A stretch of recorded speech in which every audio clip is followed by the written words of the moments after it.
The Widow's Easter Miracle Promise, Chapter 1, Storm of Providence. I sat perched atop the wagon seat, my hands raw and chafed from weeks of holding the reins. The leather straps cut into my palms as I squinted up at the Montana sky, watching wisps of gray streaking across what had been, just hours before, a canopy of pristine blue. The air had changed, carrying that peculiar heaviness that preceded a storm, the kind that made your skin prickle with warning. Behind me, nestled among our remaining worldly possessions, Emma and James slept. 8-year-old Emma had curled her body protectively around her younger brother, her arm draped across his small chest. Even in sleep, she remained the watchful sister. The gentle rocking of the wagon had lulled them both into much-needed slumber after our morning of difficult travel. "Just a bit further," I whispered to the horses, Samson and Delilah, their once proud heads now hanging low with fatigue. "I know you're tired, old friends." The eastern Montana landscape stretched before us, all rolling hills and prairie grasses bent sideways by the strengthening wind, so different from our Illinois home with its familiar woodlands and neat farms.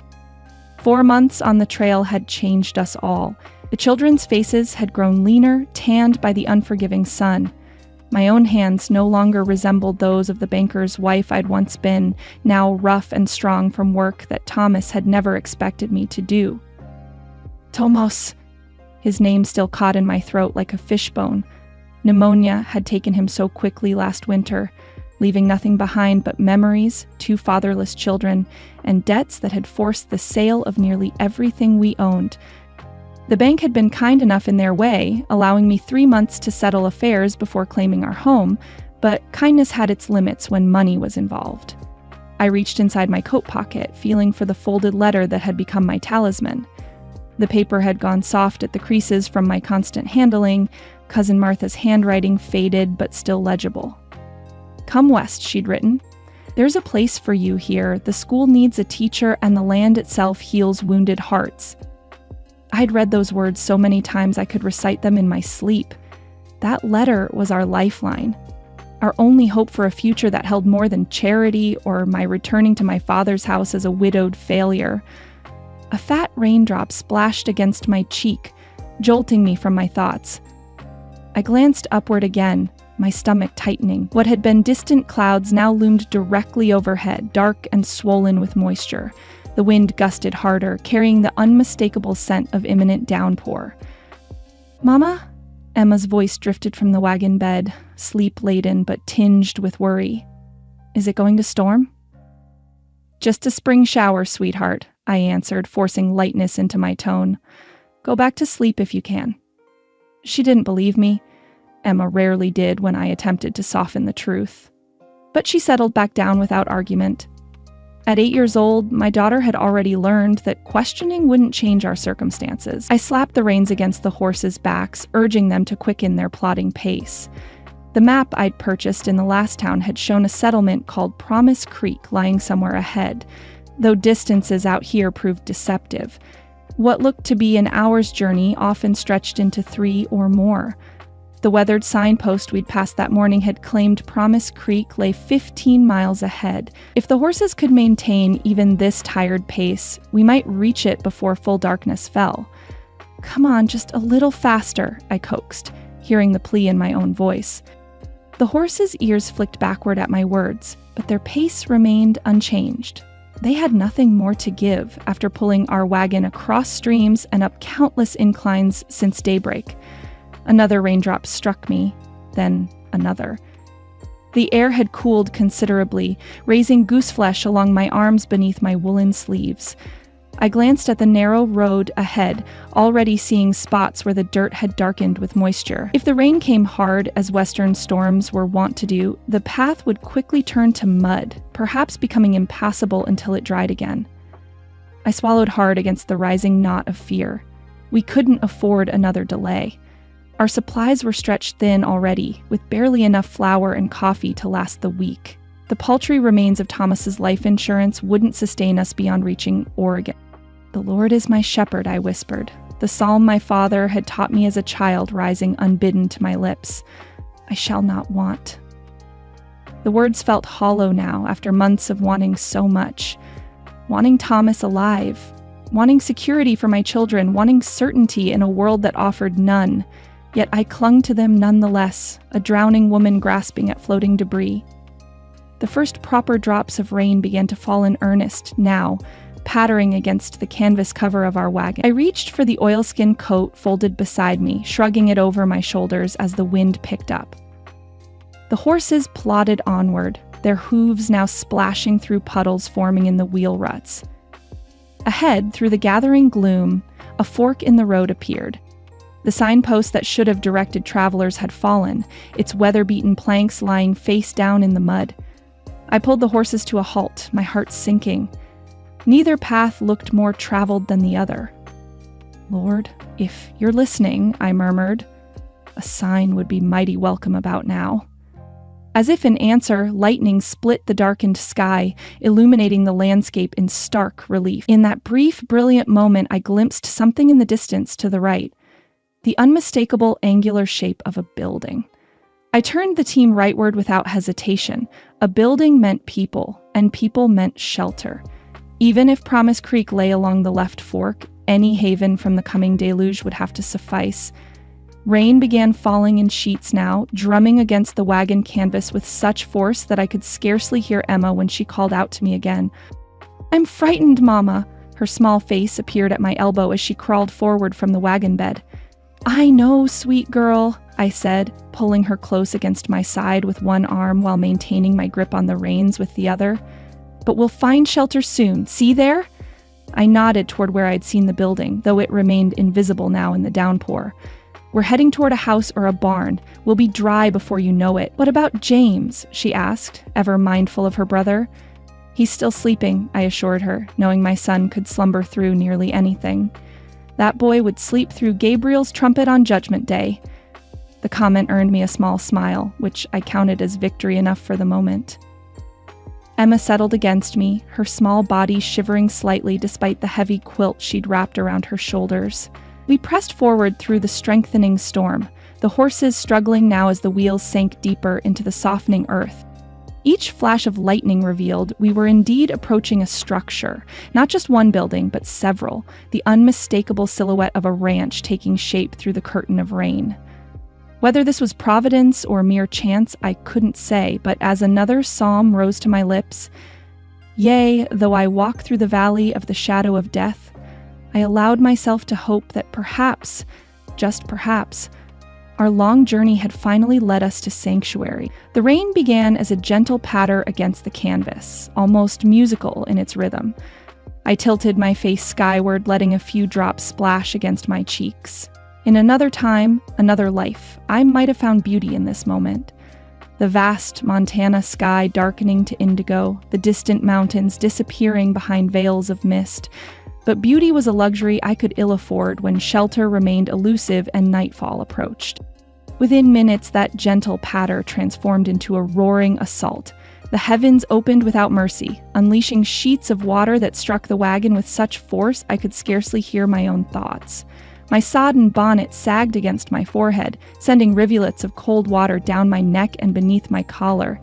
"Giddy up!" I shouted, my voice lost in the downpour. I snapped the reins harder than I intended, desperation making me rough where I'd always been gentle. Poor Samson and Delilah labored forward, their hooves lifting with sickening, sucking sounds as the road beneath us transformed to mud. Thunder cracked directly overhead, a sound so violent it seemed to split the air itself. The horses reared in panic, nearly jerking the reins from my raw hands. "Whoa there," I called, struggling to calm them while keeping us moving forward. "Steady now!" From within the wagon came a frightened cry. James had awakened, his usual stoicism shattered by the storm's fury. At 6 years old, he tried so hard to be the man of the family, but in this moment he was simply a terrified little boy. "Mama?" Emma's voice joined his, high and tremulous. "Stay inside, children," I commanded, fighting to keep my voice steady. "Keep yourselves covered!" Another flash of lightning illuminated the landscape in stark white brilliance, followed almost instantly by thunder that shook the very frame of our wagon. The horses whinnied in terror, straining against their harnesses. "Mama!" James's wail tore at my heart. I heard rustling behind me as my children scrambled toward the front of the wagon. "Stay back," I called, but it was too late. Emma's face appeared beside me, her blue eyes wide with fear. James crowded next to her, his small body shaking. "I thought the sky was breaking," he whispered, clutching his sister's arm. I couldn't spare a hand to comfort them, not with the rains requiring every ounce of my strength and attention. "It's just a storm, sweetheart. The thunder sounds frightful, but it can't hurt us." Even as the words left my mouth, I knew they rang hollow. This was no ordinary spring shower. The road ahead had disappeared entirely beneath a rushing sheet of muddy water. What had been wheel ruts were now miniature rivers, cutting deeper with each passing moment. "The horses are scared," Emma observed, her voice steadier than I expected. Always my practical child, seeing clearly what others missed. "They'll be fine once we reach shelter," I assured her, though my certainty was mere pretense. I peered through the curtain of rain, trying to glimpse the buildings I'd seen earlier. They had to be close now. The wagon lurched suddenly as the right wheel sank into an unseen hole. The children tumbled against me, and I barely kept my seat, one arm flung protectively across them. "Back inside," I ordered, my tone brooking no argument. "Wrap yourselves in the quilts and stay low." For once, they obeyed without protest, scurrying back into the relative safety of the wagon bed. I heard Emma murmuring comforting words to James, taking on my role as I couldn't leave the reins. Precious minutes crawled by as we inched forward. The horses strained against the increasing resistance, their powerful shoulders heaving with effort. The rain showed no sign of abating. If anything, it fell with greater intensity, driven sideways now by gusting wind that threatened to tear the canvas covering from its frame. "Just a little farther," I encouraged the team, though I couldn't see more than 10 feet ahead through the deluge. My clothes were soaked through, clinging to my skin with clammy insistence. Shivers racked my body, my fingers so numb I could barely feel the reins. We crested a small rise in the road, and through a momentary break in the rainfall, I glimpsed our destination. A substantial ranch house with outbuildings, perhaps half a mile distant. Relief flooded through me, as warming as a shot of whiskey. "Children, I see it," I called back to them. "A ranch, not far now." Their answering cheers bolstered my flagging spirits. We would make it. We had to. The wagon began its careful descent down the slope, moving faster now with the aid of gravity. Too fast. I pulled back on the reins, trying to slow our progress as the wheels began to slide in the mud rather than roll. "Oh, easy now," I urged the horses, feeling the wagon sway dangerously behind them. The sound came without warning, a sickening crack that reverberated through the wagon frame, followed by a lurch that nearly threw me from my seat. The wagon tilted sharply to the left, everything within it sliding toward the lower side. "Mama!" Emma and James cried in unison, their voices sharp with terror. "Hold on!" I shouted, dropping the reins and clutching the seat with both hands as the wagon came to an abrupt, tilted stop.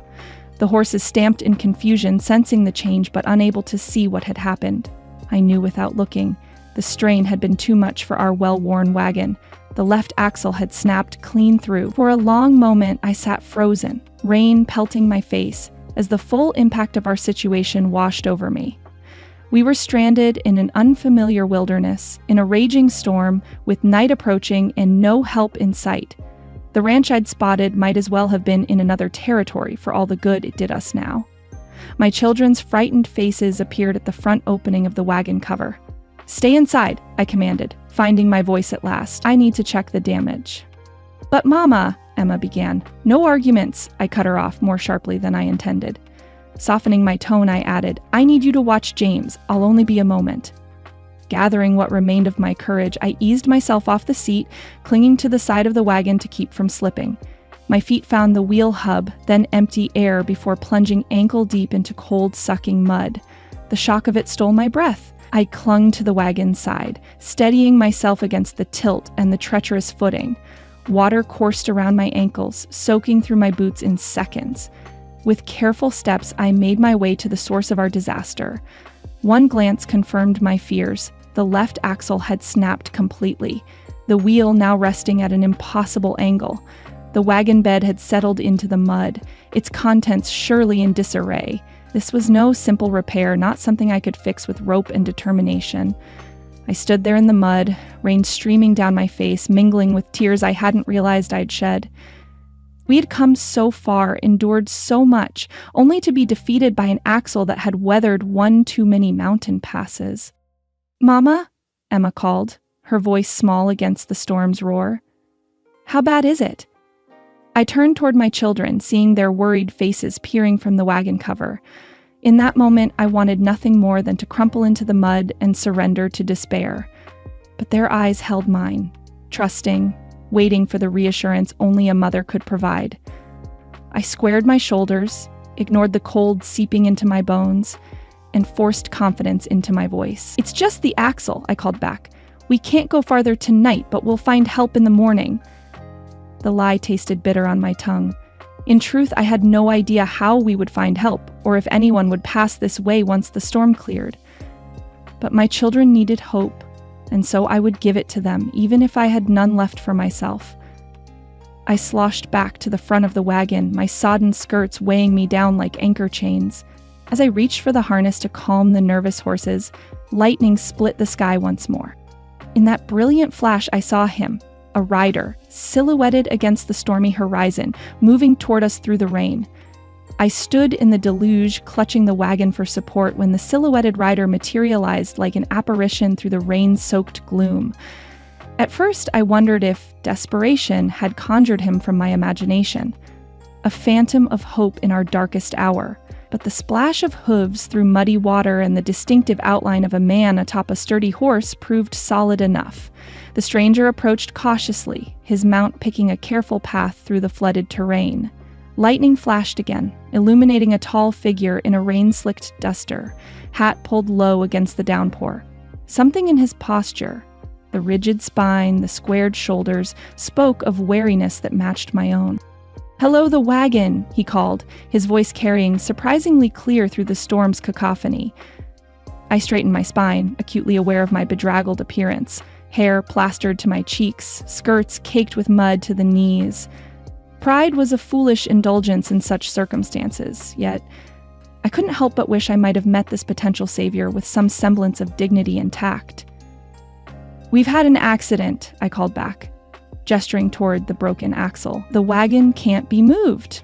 He guided his horse closer, close enough that I could make out his features beneath the dripping brim of his hat, a stern face, all angles and shadows, with eyes that assessed our predicament with cool efficiency. Not a young man, but not old either. Perhaps 30 or so, with a weathered quality that spoke of a life lived outdoors. "Ma'am," he acknowledged with a curt nod. "Ethan Hayes, this is my property you're stranded on." "Sarah Caldwell," I replied, fighting to keep my teeth from chattering. "These are my children, Emma and James." As if on cue, their small faces appeared at the wagon opening, wide-eyed and solemn as they regarded the stranger. Emma, ever protective, had one arm around her younger brother's shoulders. Something flickered across Ethan Hayes' face, a moment of discomfort or perhaps recognition before his expression hardened again into impassive assessment. "You're a fair piece from town," he observed, dismounting with practiced ease despite the treacherous footing. His boots sank into the mud almost to his ankles, yet he moved with the sure-footed confidence of a man accustomed to navigating difficult terrain. "Didn't anyone warn you about these spring storms?" "We're passing through," I explained, conscious of how my voice wavered with cold. "Heading to Oregon, to my cousin's homestead, the storm caught us unawares." He circled the wagon, inspecting the damage with a critical eye. Rain streamed from his duster in small waterfalls as he crouched by the broken axle. "This can't be fixed without proper tools and a new axle," he pronounced, straightening. "Town's 15 miles east. Creek between here and there will be running high after this downpour." He glanced skyward, his frown deepening. "No crossing it for at least a day or two." My heart sank. "We can make camp here until... in this?" He cut me off with a sharp gesture toward the sky, which answered with another deafening crack of thunder. "That'd be pure foolishness, ma'am. You'd all catch your death." I bit back a retort, knowing he spoke only the truth. Already I could feel a bone-deep chill setting in, and the children's faces had taken on a pinched, pale quality that frightened me far more than our broken wagon. Mr. Hayes regarded us for a long moment, conflict evident in the tight line of his mouth and the furrow between his brows. I recognized the look of a man calculating the cost of charity, weighing the inconvenience against his conscience. "My ranch is just over that rise," he finally said, each word seeming dragged from him reluctantly. "You can shelter there until the creek subsides and your wagon can be repaired." Relief washed through me with such force that my knees nearly buckled. "That's most kind of you, Mr. Hayes." "It's not kindness, ma'am. It's common decency." His tone made it clear he viewed this as obligation rather than choice. No one would leave a woman and children stranded in such weather. Many would, I thought, but did not say. The world had proven far less charitable than Mr. Hayes suggested since Tomas's passing. "Emma, James," I called, turning toward the wagon. "Gather only what we need for tonight. Mr. Hayes is offering us shelter until our wagon can be fixed." "Can I bring my book, Mama?" Emma asked, her small voice steadier now that help had arrived. "Yes, and one for James, too. Bring our night things and the medicine bundle." While the children collected our essentials, Mr. Hayes secured his horse to our wagon and helped harness our team to his mount. "Your horse can pull them all?" I asked, eyeing his sturdy but not overly large bay gelding. "Ajax is stronger than he looks," Hayes replied with what might have been a touch of pride, "and it's not far." When the children had assembled a small bundle of necessities, Hayes lifted first James, then Emma onto his horse, positioning them securely before turning to me. "Can you ride astride, Mrs. Caldwell?" he asked, the practical question nevertheless bringing heat to my cheeks. "I can," I answered, grateful the darkness hid my discomfort. Riding astride was something I'd done as a girl on my father's farm, never as a married woman, certainly never in the presence of a stranger. He offered his cupped hands as a mounting assist without further comment. I gathered my sodden skirts as modestly as possible and placed my boot in his palms, finding myself swung upward with surprising ease. I settled behind the children, acutely aware of the impropriety of our arrangement, yet too practical to protest what necessity demanded. "Hold tight," Hayes instructed, taking Ajax's reins and leading us forward through the storm on foot. We moved slowly through the darkness, the rain gradually subsiding to a steady drizzle. The children huddled against me, their small bodies trembling with cold and excitement. James, ever curious despite our circumstances, peppered Mr. Hayes with questions. "Is your ranch big, sir?" he asked, his voice carrying in the momentary quiet between thunderclaps. "Big enough," came the terse reply. "Do you have cattle?" "Pa always wanted cattle," James continued, undeterred by Hayes's brevity. "James," I cautioned, "Mr. Hayes is kind enough to help us. Don't pester him with questions." Hayes glanced back, his expression unreadable in the darkness. "It's no trouble, ma'am. Yes, boy, I run about 100 head of cattle. Some horses, too."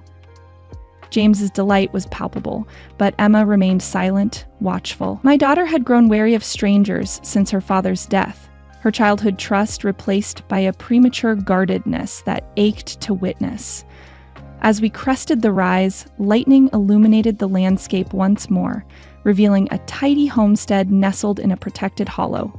A substantial log house formed the centerpiece, with a barn and several outbuildings arranged nearby. Even through the rain, I could see this was no rough bachelor accommodation, but a well-established ranch, speaking of years of careful work. "Evergreen Ranch," Hayes said, following my gaze. "My parents started it, been here 20 years now." I heard the pride in his voice, and something else, a weight to the words that suggested more history than he cared to share. We approached the main house, a welcoming light glowing from one window despite the late hour. Hayes helped us dismount before the covered porch, his hands impersonal but gentle as he lifted the children down. "I need to see to the animals," he said. "Go on inside and get yourselves warm. Fire's lit in the main room." I hesitated at the threshold. "Mr. Hayes, I want to be clear that we won't impose on you longer than absolutely necessary. As soon as the creek subsides and your wagon's fixed, you'll be on your way."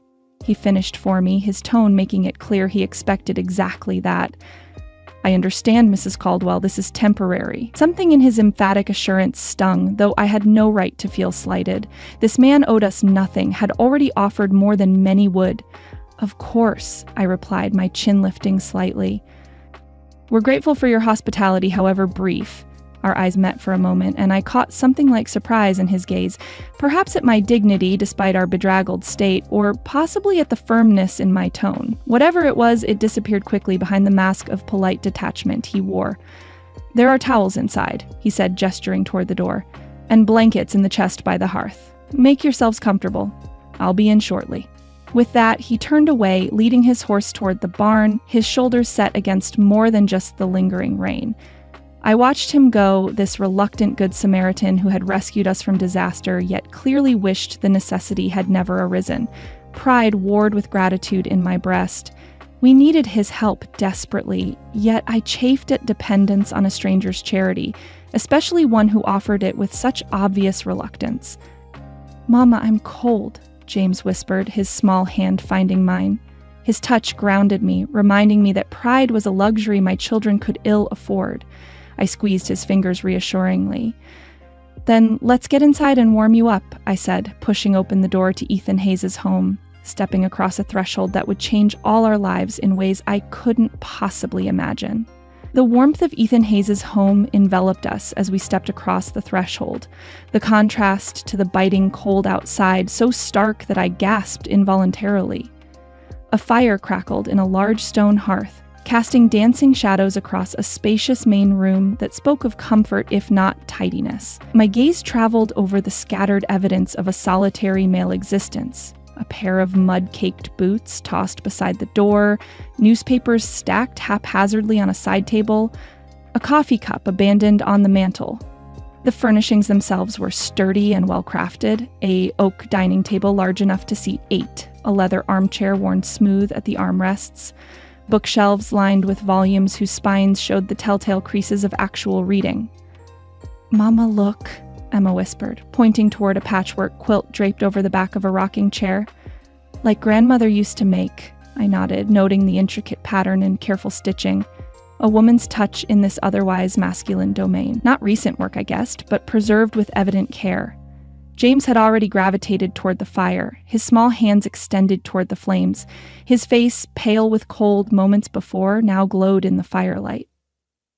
"It's so warm," he marveled, as though heat were some newly discovered miracle.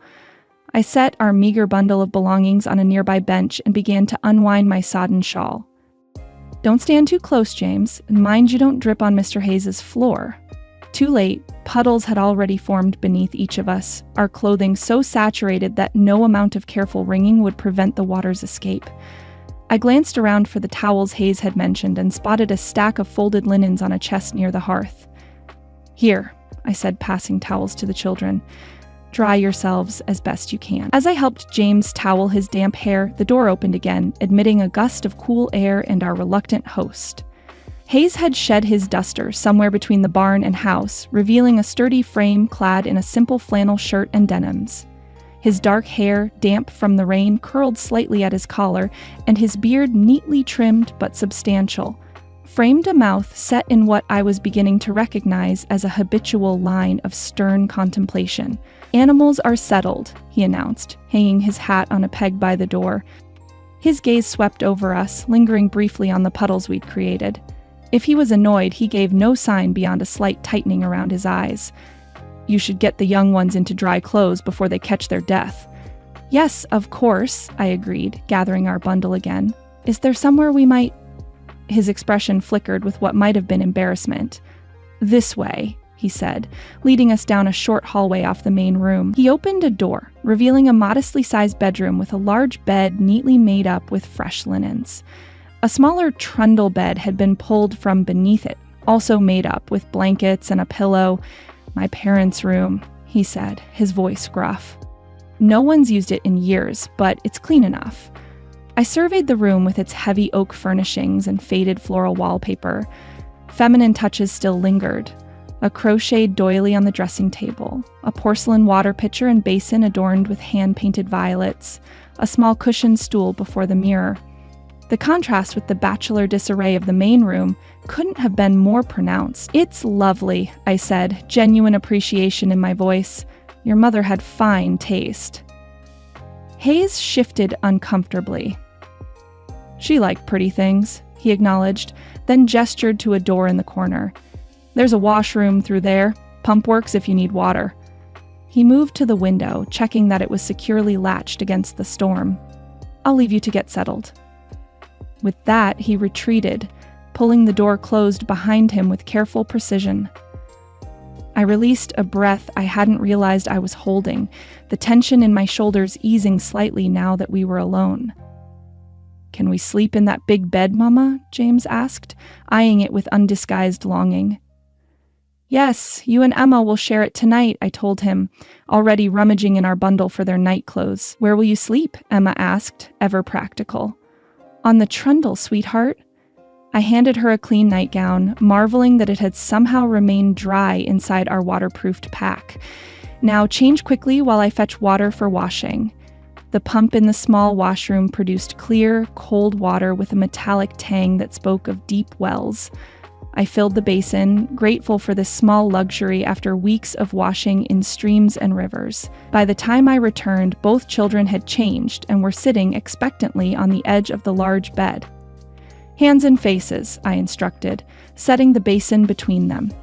Then teeth, as they performed their ablutions with minimal complaint, a testament to their exhaustion. I changed into my own nightdress behind a small privacy screen in the corner, draping my sodden clothing over its edge in hopes it might dry by morning. "Will we leave tomorrow, Mama?" Emma asked as I tucked the quilts around them moments later. I smoothed her damp hair from her forehead. "I don't think so, dear heart. The wagon needs repairs, and Mr. Hayes says the creek is too high to cross. We'll likely be here a few days." "Is that bad?" James yawned, his eyes already heavy-lidded. "No, not bad," I assured him, though uncertainty gnawed at me. "Just a small delay in our journey. Mr. Hayes is kind to shelter us from the storm." "He doesn't smile much," Emma observed with a child's directness. "Not everyone wears their feelings on their face, Emma. Now, close your eyes. Morning comes early, and I'm sure Mr. Hayes will have chores that need doing." I sang them a lullaby, one my mother had sung to me in childhood, soft and low so as not to disturb our host. Within minutes, their breathing deepened into sleep, the day's adventures finally giving way to exhaustion. For a long moment, I sat beside them, watching the gentle rise and fall of their small chests, struck anew by their fragility and my tremendous responsibility. What would Thomas think of me now, leading his children into the wilderness with nothing but determination and a cousin's promise to sustain us? The thought brought a familiar ache to my chest, not the sharp, unbearable pain of fresh grief, but the dull, persistent throb of absence that I suspected would never fully heal. The rumble of my stomach reminded me that none of us had eaten since noon. I rose quietly, tucking the quilts more securely around my sleeping children, and made my way back to the main room.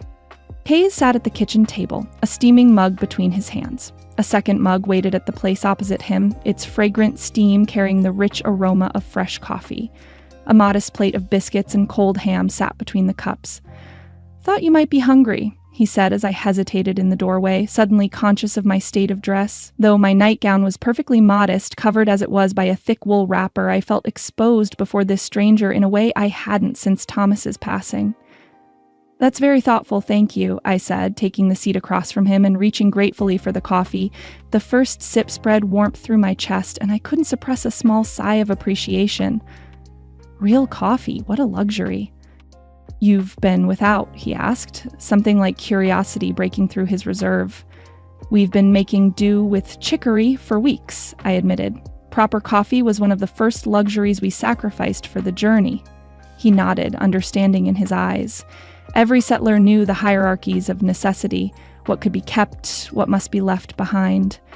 "The children are asleep?" he asked, breaking a biscuit in half. "Yes, poor dears are exhausted." I accepted a portion of ham he offered, the salt and smoke flavors almost overwhelming after our bland trail fare. "Mr. Hayes, I want to thank you properly for taking us in. I don't know what we would have done otherwise." He dismissed my gratitude with a slight shake of his head. "Anyone would have done the same."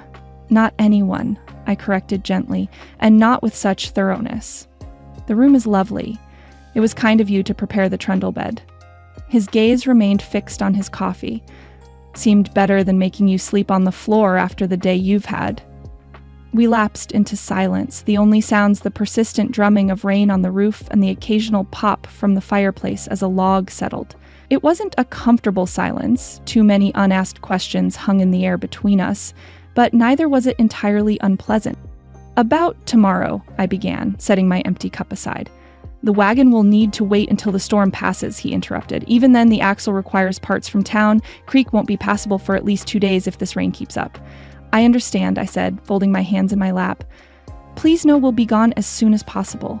I wouldn't dream of imposing on your hospitality longer than absolutely necessary." Something flashed in his eyes. Irritation?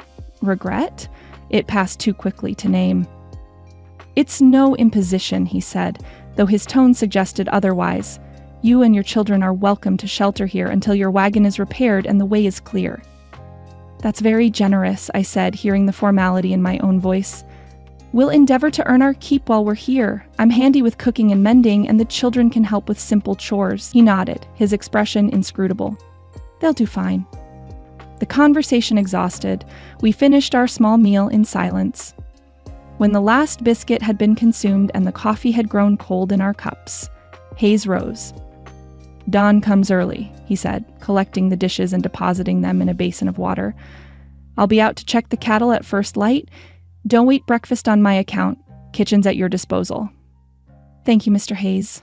Good night." He nodded once, retreating to what I presumed was his own bedroom off the main room, closing the door with a decisive click. I lingered at the table, listening to the rhythm of the rain, feeling the weight of uncertainty pressing down upon me. Where did this detour leave us? Our supplies were limited, our funds even more so. Every day delayed was a day's provisions consumed with no forward progress to show for it, yet beneath the practical concerns lurked a deeper unease. This man, this stranger who had taken us into his home, who was he really? The evidence of his life surrounded me. The books suggesting an educated mind, the quality of furnishings speaking of relative prosperity, the careful preservation of his parents' room indicating sentimentality at odds with his gruff exterior.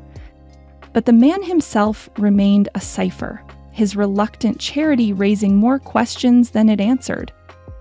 Eventually, I made my way back to the bedroom, settling onto the trundle beside my sleeping children. The mattress was surprisingly comfortable, the linens smelling faintly of cedar and sunshine, stored carefully, then aired before our arrival. Another small kindness from our reluctant host. Sleep eluded me as I lay listening to the storm's fury gradually subsiding to a gentle patter against the window panes. Somewhere in this same house, I suspected Ethan Hayes also lay awake, perhaps already regretting his impulse of charity, wondering what complications we would bring to his solitary existence. Tomorrow would bring its own challenges, of that I was certain, but for tonight at least, we were dry, warm, and safe. Providence had led us to this haven, however temporary it might prove. As my eyelids finally grew heavy, I offered a silent prayer of gratitude, mixing with it a plea for guidance in the days to come. Chapter 2. Uneasy Sanctuary. Dawn broke with tentative fingers of light slipping through the curtains, rousing me from fitful slumber. For a disorienting moment, I couldn't place the unfamiliar weight of the quilt or the cedar-scented pillow beneath my cheek. Then memory returned. The storm, the broken wagon, the reluctant sanctuary of Ethan Hayes' home. I rose quietly, careful not to disturb Emma and James, who remained cocooned in their borrowed bed, faces peaceful in sleep. A glance at the small mantel clock revealed it was barely past 5, yet habit had me fully awake. On the trail, Dawn had been our constant companion and taskmaster. After dressing hastily in my still damp clothing, I slipped from the bedroom into the silent house. The main room stood empty, the embers in the hearth glowing faintly amid a bed of ash. A chill hung in the air, the storm having passed during the night to leave behind that peculiar stillness that follows nature's tantrums. In the kitchen, evidence of bachelor living lay in plain sight. Unwashed coffee cups stacked haphazardly beside a basin of cloudy water, crumbs scattered across the wooden table, and a cast-iron skillet bearing the crusty remains of several previous meals. Without conscious decision, I rolled up my sleeves and set to work. The pump by the sink yielded fresh water with a few firm strokes, cold enough to sting my hands as I filled the kettle and set it on the stove. The wood box beside it held plenty of split pine, and soon a cheerful blaze danced beneath the kettle. While waiting for the water to heat, I tackled the dishes, scouring each with sand and a sliver of lye soap I found on the shelf. Methodically, I restored order to the kitchen, finding satisfaction in each surface that emerged gleaming from beneath neglect. A creature of habit, Mr. Hayes had at least organized his pantry with reasonable care.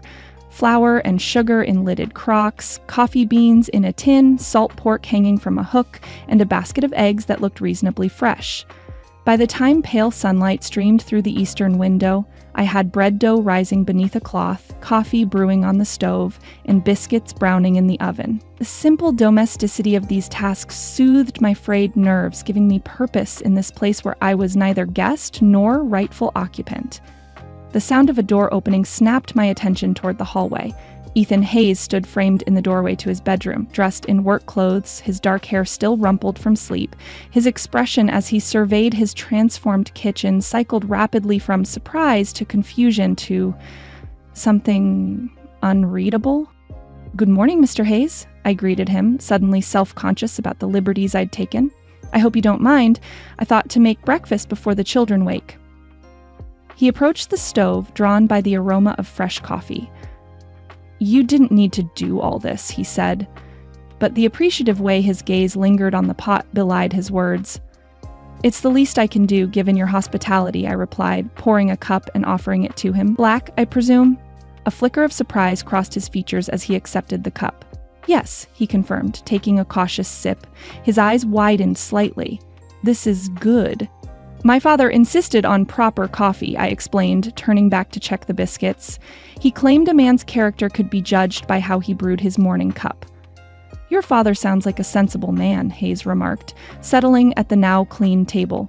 I smiled despite myself. He had his moments of wisdom between bouts of stubborn foolishness. Hayes's mouth quirked, not quite a smile, but a softening of his habitually stern expression. "Sounds like most men I've known." Steam rose as I removed the biscuits from the oven, their golden tops promising flaky layers within. The familiar task transported me briefly to a different kitchen, a different life, where Thomas would have already been seated at the table, newspaper in hand, while the children tumbled in with sleep-tousled hair and eager appetites. "Something smells wonderful," James's voice shattered my reverie as he bounded into the kitchen, still in his nightshirt, hair sticking up at odd angles. Emma followed more sedately, already dressed, her hair neatly plaited though missing its usual ribbon. Hayes stiffened visibly at this sudden invasion of his quiet morning, his shoulders squaring as if preparing for an assault. "James Caldwell, where are your clothes?" I scolded gently. "Go dress properly before coming to the table." "But Mama, I'm hungry and it smells so good," he protested, his gaze fixed longingly on the biscuits cooling on the sideboard. "Clothes first," I insisted, pointing him back toward the bedroom. "Proper manners matter even more when we're guests."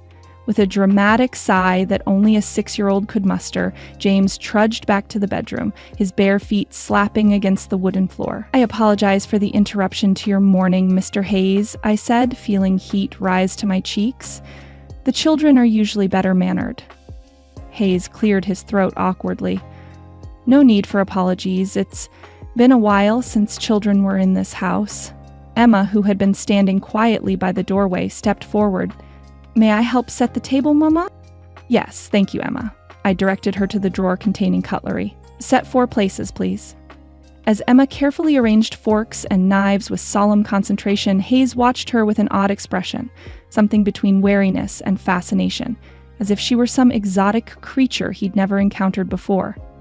"Do you keep cattle, Mr. Hayes?" Emma asked suddenly, glancing up at him with genuine curiosity. "I do," he answered, seeming surprised by her interest. "About 100 head of Herefords." "Pop always said Herefords were the best beef cattle for our climate," Emma remarked, placing the last fork with precision. "He wanted to buy some, but the bank wouldn't lend him enough for a proper start." A shadow crossed Hayes's face at the mention of her father.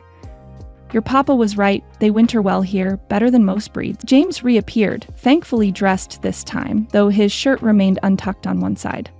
"Do you have horses too? I love horses. Papa let me ride his gelding sometimes, though Mama worried I'd fall." James, I cautioned, Mr. Hayes hasn't even had his breakfast yet. Don't badger him with questions. It's all right, Hayes said, surprising me. Yes, boy, I keep horses. 8 of them currently, 2 teams for field work, my riding horse, and a few others. James's eyes widened with excitement. 8 whole horses? Can I see them? Can I help feed them? I'm real good with animals, honest. A bemused expression settled on Hayes's features as the barrage of questions continued through breakfast. James wanted to know everything about ranch life, how many acres Hayes owned, what crops he planted, how he managed the cattle during winter storms. Each question received a response that, while still brief, grew progressively more detailed and patient. Emma contributed occasional questions of her own, each carefully considered in contrast to her brother's enthusiastic stream of consciousness. "Do you grow vegetables, Mr. Hayes?" she asked as she delicately buttered a biscuit. I noticed the patch of turned earth behind the house. "My mother kept a kitchen garden," he replied, something softening in his tone. "I've kept it going, though, not as well as she did." "Perhaps we could help with that," Emma suggested shyly, "to earn our keep while we're here. I'm good with plants. Mama says I have grandmother's green thumb." "That's a kind offer, Miss Emma," Hayes responded, using her name for the first time. The formal address brought a pleased flush to my daughter's cheeks. As the meal progressed, I observed a gradual easing in Hayes's posture, the rigid set of his shoulders relaxing incrementally with each passing minute. By the time we'd finished the last of the biscuits and eggs, he'd answered at least 24 questions from James, accepted a second cup of coffee from my hands without awkwardness, and even asked Emma whether she preferred flowers or vegetables in her gardens. "We should check your wagon today," he said to me as the children helped clear the dishes. "See what can be salvaged and what needs replacing." "Of course," I agreed, grateful for his practical approach. "The sooner we understand the damage, the sooner we can make plans to continue our journey." Something flickered across his face. Resignation, perhaps? Or possibly relief? "The children can stay here. There are simple chores they could help with, if they're of a mind to." "Oh, please, Mama," James exclaimed, nearly dropping the plate he was carrying to the basin. "I want to help with the horses." "And I could tidy the garden beds," Emma added with more restraint, though her eyes shone with equal enthusiasm. I glanced at Hayes, uncertain whether these offers truly aligned with his wishes or if he was merely being polite. "The boy can help my ranch hand, Miguel, with the morning feeding," he said, correctly interpreting my concern. "And the garden could use a woman's touch, or a girl's." This last was directed at Emma, whose serious expression brightened considerably. With breakfast concluded and the kitchen returned to order, Hayes and I prepared to ride out to the wagon while the children received instructions for their respective tasks. As I donned my still damp coat, I caught Hayes looking at the freshly cleaned kitchen with an expression of bemused appreciation. "Thank you," he said quietly so the children wouldn't hear, "for breakfast. It's been a long while since this kitchen saw proper cooking." The simple gratitude in his voice caught me off guard. "You're welcome, Mr. Hayes. It truly is the least I can do." For a brief moment, something like understanding passed between us. 2 souls navigating unexpected circumstances with whatever grace we could muster. Then he cleared his throat and turned away. The moment broken as he called final instructions to Miguel about watching over James. The morning air carried the fresh, washed scent peculiar to landscapes recently drenched by storms, a mingling of damp earth, pine, and that indefinable sweetness that follows rain. Puddles dotted the yard, reflecting the clear blue sky overhead that gave no hint of yesterday's tempest. Hayes had saddled 2 horses, his own bay gelding and a gentle-eyed chestnut mare for me. As I settled into the saddle, adjusting my skirts for modesty as best I could, I gave silent thanks for my father's insistence that his daughters learn to ride properly. The side saddle Thomas had preferred for me on our Sunday rides would have been impractical on these mountain trails. "You sit a horse well," Hayes observed as we set out, the morning sun warm against our backs. "My father believed every farm girl should ride as well as she could cook," I replied, running a hand down the mare's sleek neck. "What's her name?" "Penny," he answered. "My mother's horse. Doesn't get ridden enough these days." I sensed the unspoken history in that simple statement, but didn't press. Some wounds were better left undisturbed. We rode in companionable silence for a time, the only sounds our horses' hooves against the muddy track and birdsong from the surrounding pines. After several minutes, we crested the hill where we'd first encountered each other, and I caught sight of our wagon, listing forlornly where we'd abandoned it. Even from a distance, I could see that the rain had not been kind to our belongings. The canvas covering had partially collapsed on one side, allowing water to pool and then seep into the wagon bed. Hayes dismounted first when we reached the wagon, then extended a hand to help me down. His touch was impersonal, yet sure, his calloused palm rough against my fingers. I stepped carefully, mindful of the treacherous footing, but still slipped slightly in the mud. Hayes's grip tightened reflexively, steadying me until I found solid ground. "Thank you," I murmured, withdrawing my hand perhaps too quickly. Propriety had little place in wilderness survival, yet old habits lingered. He nodded once, already turning his attention to the damaged wagon. Circling it slowly, he assessed the broken axle with a practiced eye. "Oak snapped clean through," he observed, crouching to examine the brake more closely. "Been weakening for some time, most likely. These hairline cracks here." He traced a finger along the wood. "They've been forming a while." I joined him, peering at the damage. "Can it be repaired?" "Not mended, no. You'll need a new axle altogether." He straightened, wiping mud from his hands. "That means town, and supplies." "How soon can we get there?" I asked, trying to keep the anxiety from my voice. Instead of answering directly, Hayes gestured eastward. "Come, see for yourself." We walked a short distance through mud that sucked at our boots with each step until we reached a point where the land sloped downward. Below us lay what had yesterday been a modest creek but had transformed overnight into a rushing torrent, its muddy waters swollen nearly to the tops of its banks. "Sweet merciful heaven," I breathed, watching as a fallen tree branch was swept downstream with alarming speed. "Creek's the only way to town," Hayes explained, hands resting on his hips as he surveyed the flooded waterway. "No crossing that for days, not even on horseback." "Days?" I echoed, my heart sinking. "A week, most likely. Maybe more if we get another storm." His tone was matter-of-fact, neither apologetic nor pleased. "Spring runoff from the mountains combined with yesterday's cloudburst. Happens every year, though, not usually this early." I stared at the churning water, calculating rapidly. Each day delayed was a day's supplies consumed, a day later arriving in Oregon, a day longer imposing on this stranger's reluctant hospitality. "Isn't there another route to town?" I asked, knowing the answer even as the question left my lips. Hayes shook his head. "Not unless you want to add 50 miles and a mountain pass to your journey." "I see." I squared my shoulders, accepting what couldn't be changed. "Then we'll have to make the best of it." His gaze assessed me with something that might have been approval. "You take disappointment well, Mrs. Caldwell." "The past year has provided ample practice, Mr. Hayes," I replied with more candor than I'd intended. Something like empathy flickered in his eyes before he turned back toward the wagon. "Let's salvage what we can of your belongings.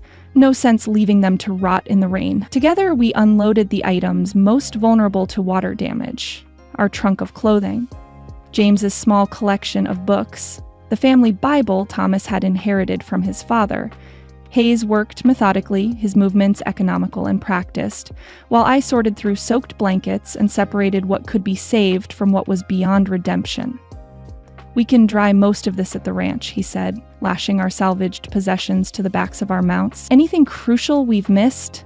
I scanned the wagon interior, now stripped of all but the heaviest furniture pieces and kitchen equipment. "No, the important things are accounted for." My gaze lingered on the wagon itself. Our home these past months, the vessel meant to carry us to our new life. "I just hope it survives until we can repair it."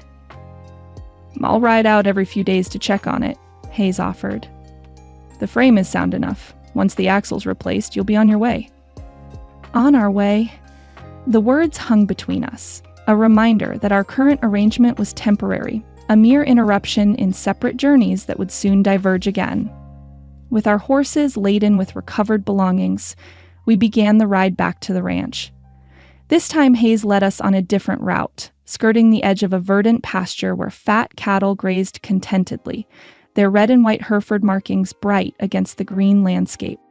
"You've built something impressive here," I remarked, noting the well-maintained fencing, the carefully positioned windbreaks of pine trees, the overall sense of thoughtful stewardship evident in every aspect of his land. Hayes accepted the compliment with a slight nod. "My father chose good land. I've just tried not to ruin it." "You've done more than that," I observed. "This is thriving." He glanced at me, seeming to gauge my sincerity, then gestured toward a distant slope where neat rows of newly sprouted crops lined the hillside. "Wheat there. Kitchen garden closer to the house. Miguel, my ranch hand, thinks I'm foolish for diversifying when cattle prices are good, but one bad winter or cattle disease could change everything," I finished for him. My father believed the same. "Never put all your hopes in one crop or one herd." "Your father and mine would have gotten along," Hayes remarked, the closest thing to warmth I'd yet heard in his voice. As we rode, he pointed out features of his operation: the spring-fed pond that never ran dry, the barn he'd expanded himself 2 summers past, the orchard of young apple trees just beginning to bud. Each detail revealed not just competence, but vision. A man building something meant to last generations, yet living alone amidst his creation. The contradiction puzzled me. A man with such evident capability and such a fine property would be considered a prime marriage prospect in any frontier community. Yet Hayes moved through his domain with the ingrained solitude of someone long accustomed to his own company. We had nearly reached the ranch house when Hayes stopped suddenly, pointing toward a section of fence that showed signs of damage. "Storm took down part of the north pasture fence," he observed. "I'll need to repair that today." "The children and I can help," I offered. "James would be delighted to learn fence mending, and even Emma can carry tools." Hayes hesitated, clearly unaccustomed to accepting assistance. "It's not necessary, Mr. Hayes," I interrupted gently. "If we're to be stranded here for a week or more, I'd prefer we earn our keep. None of us are strangers to hard work." He studied me for a long moment before nodding. "Fair enough. Miguel could use the help, and I've other tasks needing attention." We continued toward the house, the horses picking their way carefully through muddy patches. As we reached the yard, Hayes dismounted first, then moved to help me down. As his hands circled my waist, I couldn't help but notice the strength in them, the sureness with which he lifted me, as if my weight were inconsequential. My boots had barely touched ground when I noticed them, ragged white lines crisscrossing the back of his right hand and disappearing beneath his sleeve. Scars, old but extensive, telling of some past violence or accident. Hayes caught my gaze and withdrew his hands abruptly, turning away to secure the horse's reins to the hitching post. "Miguel can help unload your things," he said, his voice once again remote. The brief camaraderie of our ride vanished like morning mist beneath a harsh sun. "Thank you," I replied, sensing his withdrawal and respecting it. Whatever story those scars told, it wasn't one he cared to share with a temporary visitor to his life. From inside the house came the sound of children's laughter, followed by the clatter of what sounded suspiciously like a dropped pan. Hayes and I exchanged glances, his alarmed, mine resigned. "I'd better see what mischief they've found," I said, gathering my muddied skirts. Hayes nodded, already turning toward the barn. "I'll bring your things in shortly." As I watched his retreating back, straight-spined and solitary, I wondered about the man who had reluctantly opened his home to us. What wounds did he carry that weren't visible on his skin? What history had shaped him into this competent, reserved figure who lived alone amidst abundance, clearly meant for a family? The questions lingered unanswered as I made my way to the house to restore whatever order my children had undoubtedly disrupted. We might be here a week or longer, I reminded myself. Plenty of time for the careful unraveling of mysteries, should Ethan Hayes prove willing to be known. After our return from examining the wagon, I set about making ourselves useful, beginning with the kitchen. The morning's breakfast dishes needed washing, and I'd noticed several organizational improvements that might make cooking easier. Still, I moved cautiously, reminding myself constantly that this was not my home, merely a temporary harbor from life's storms. "I hope you don't mind," I said when Ethan returned from the barn, gesturing to the reorganized spice shelf where I'd grouped similar items together. I tried not to move anything too dramatically. He surveyed my work with an unreadable expression. It's fine, probably makes more sense than how I had it. Your mother likely had her own system, I ventured. I've simply grouped things by use. Baking supplies together, breakfast items on this shelf. A shadow crossed his face at the mention of his mother, but he nodded. She was orderly. After she passed, things fell into patterns that made sense only to me, I suppose. I've left your coffee where it was, I assured him. Some things shouldn't be tampered with, even in the name of efficiency. This earned me the ghost of a smile. Just a slight easing of the lines around his mouth, but a noticeable change nonetheless. Appreciate that, Mrs. Caldwell. Sarah, I corrected gently. If we're to share quarters for a week or more, Mrs. Caldwell feels overly formal. He hesitated, then nodded. Sarah, then, he gestured vaguely around the kitchen. Make whatever changes seem sensible. You clearly know more about proper kitchens than I do. Before I could respond, Emma appeared in the doorway, her apron smudged with dirt from the garden. She'd spent the morning weeding the neglected vegetable beds, approaching the task with the seriousness she brought to all her endeavors. Mr. Hayes, she said, her voice carrying that formal politeness she reserved for adults she wished to impress, the garden has good soil, but there are so many weeds. Did your mother grow vegetables every year? Ethan turned toward her, his expression softening slightly. Yes, she did. Tomatoes were her specialty. She'd start them indoors before the last frost. Had a way with beans, too. Emma nodded solemnly. The bean trellis needs mending, but it's still strong. Was your mother a good cook? I opened my mouth to scold her for such personal questions, but Ethan answered before I could intervene. The best, he said simply. Never tasted better biscuits than hers, not even in fancy hotels back east.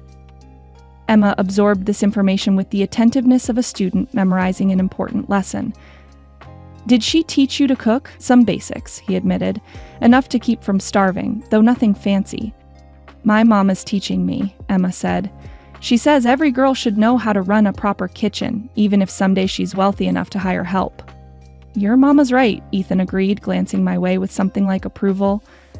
Emboldened by his willingness to converse, Emma continued her gentle interrogation. Do you have any brothers or sisters, Mr. Hayes?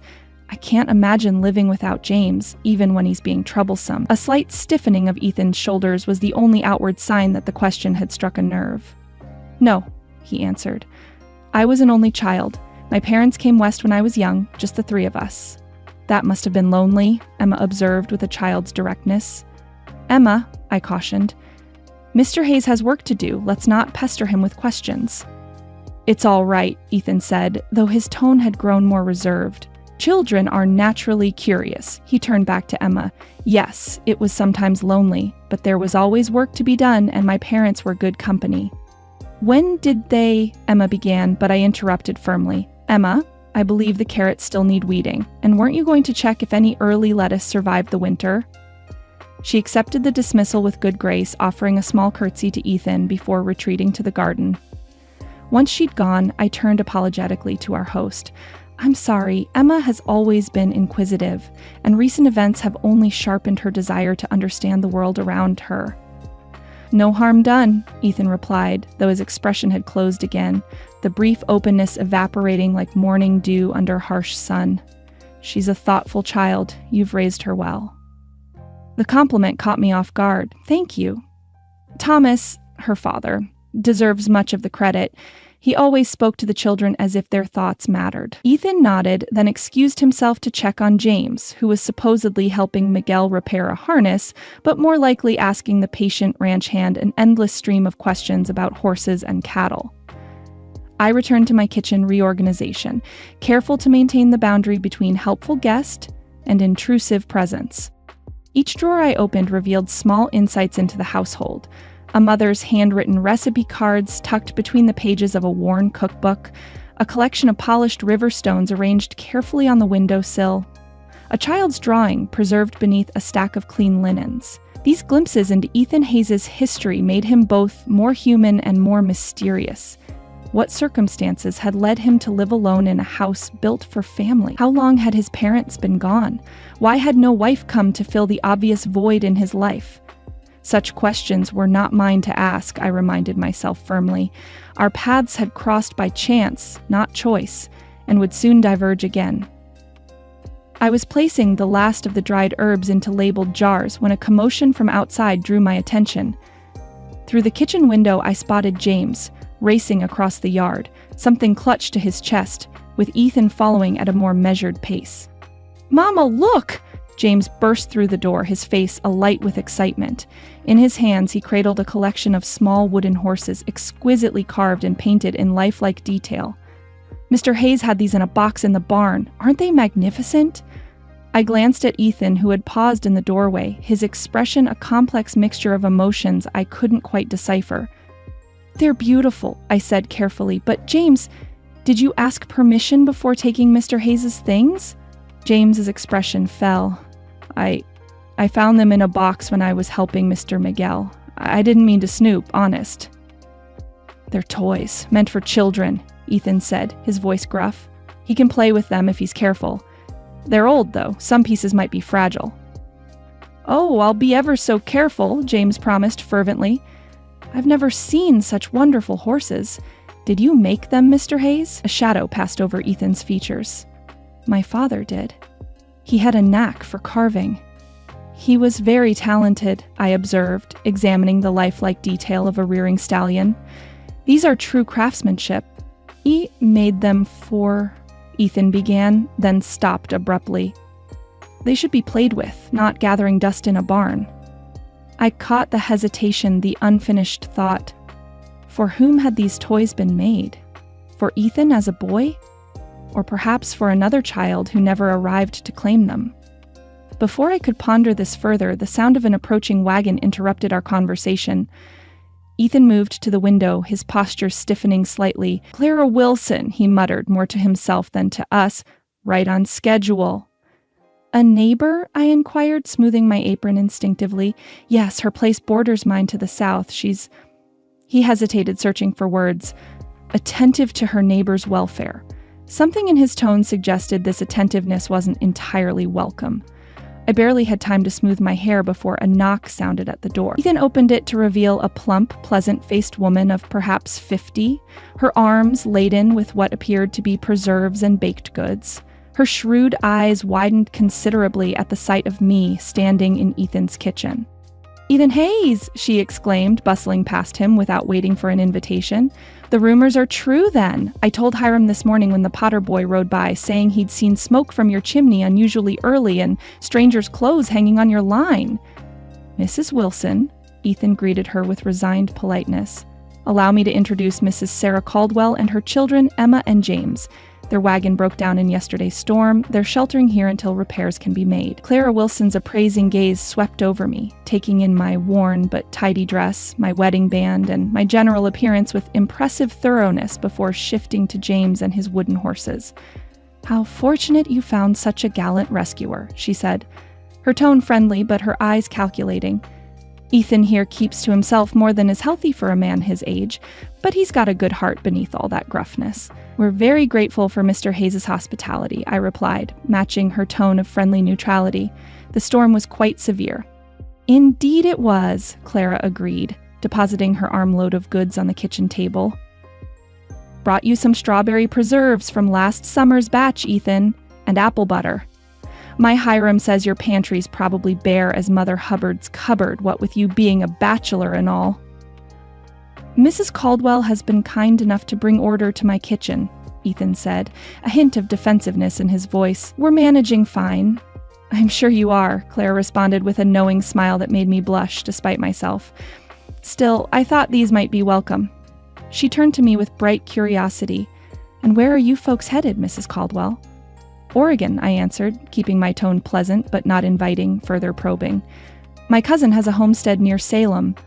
"Oregon, my, that's a journey. Traveling alone with children can't be easy for a widow." I didn't recall mentioning my widowhood, but small communities had their own way of exchanging information. "We manage," I said simply. "Of course you do," Clara agreed, "but it must be a comfort to have a strong roof over your head, even temporarily." Her gaze returned to Ethan. "Speaking of comforts, my niece Rebecca was just asking after you Sunday last. Said she hadn't seen you in church for 3 weeks running." Ethan's expression closed like a door slamming shut. "Been busy with spring calving." "Too busy for the Lord's house?" Clara chided gently. "Or for a home-cooked Sunday dinner? Rebecca makes a fine roast chicken, you know. Takes after her mother that way." The atmosphere in the kitchen had grown noticeably strained. I busied myself arranging Clara's gifts on the counter, giving Ethan space to respond to this obvious matchmaking attempt. "Please, thank Rebecca for her concern," he said stiffly. "Perhaps when calving season passes," Clara sighed with theatrical resignation. "I'll tell her, though the poor girl will be disappointed. 23 years old and not a prospect for miles. Except you, of course." She turned back to me with alarming suddenness. "Unless you know of eligible gentlemen heading west. My Rebecca's quite accomplished. Plays the piano beautifully, makes the lightest pastry crust you've ever tasted."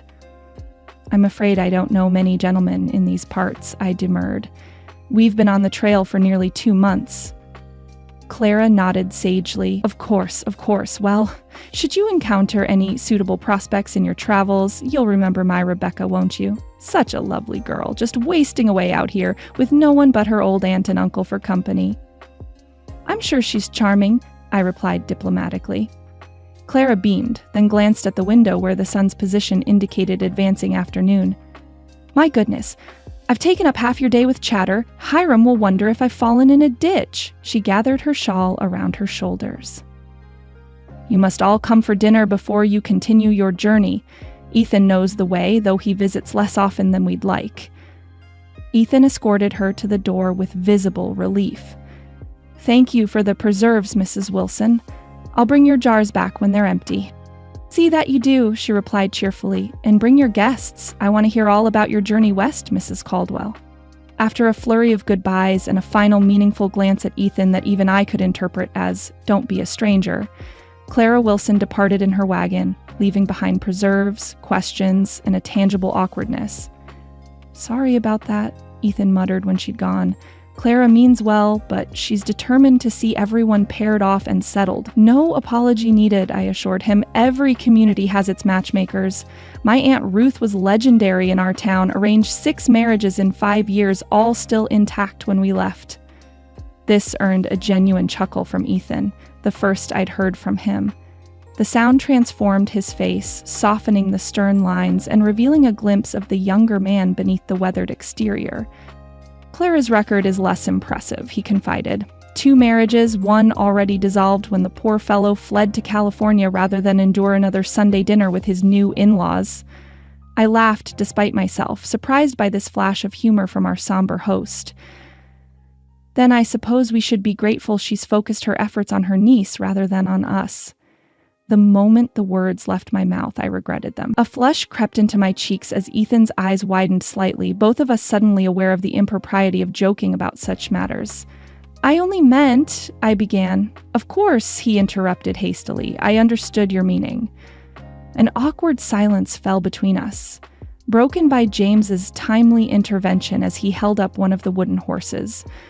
"Mr. Hayes, this one looks just like your big bay horse. Did your paw make it to match?" Ethan seized upon the change of subject with obvious relief.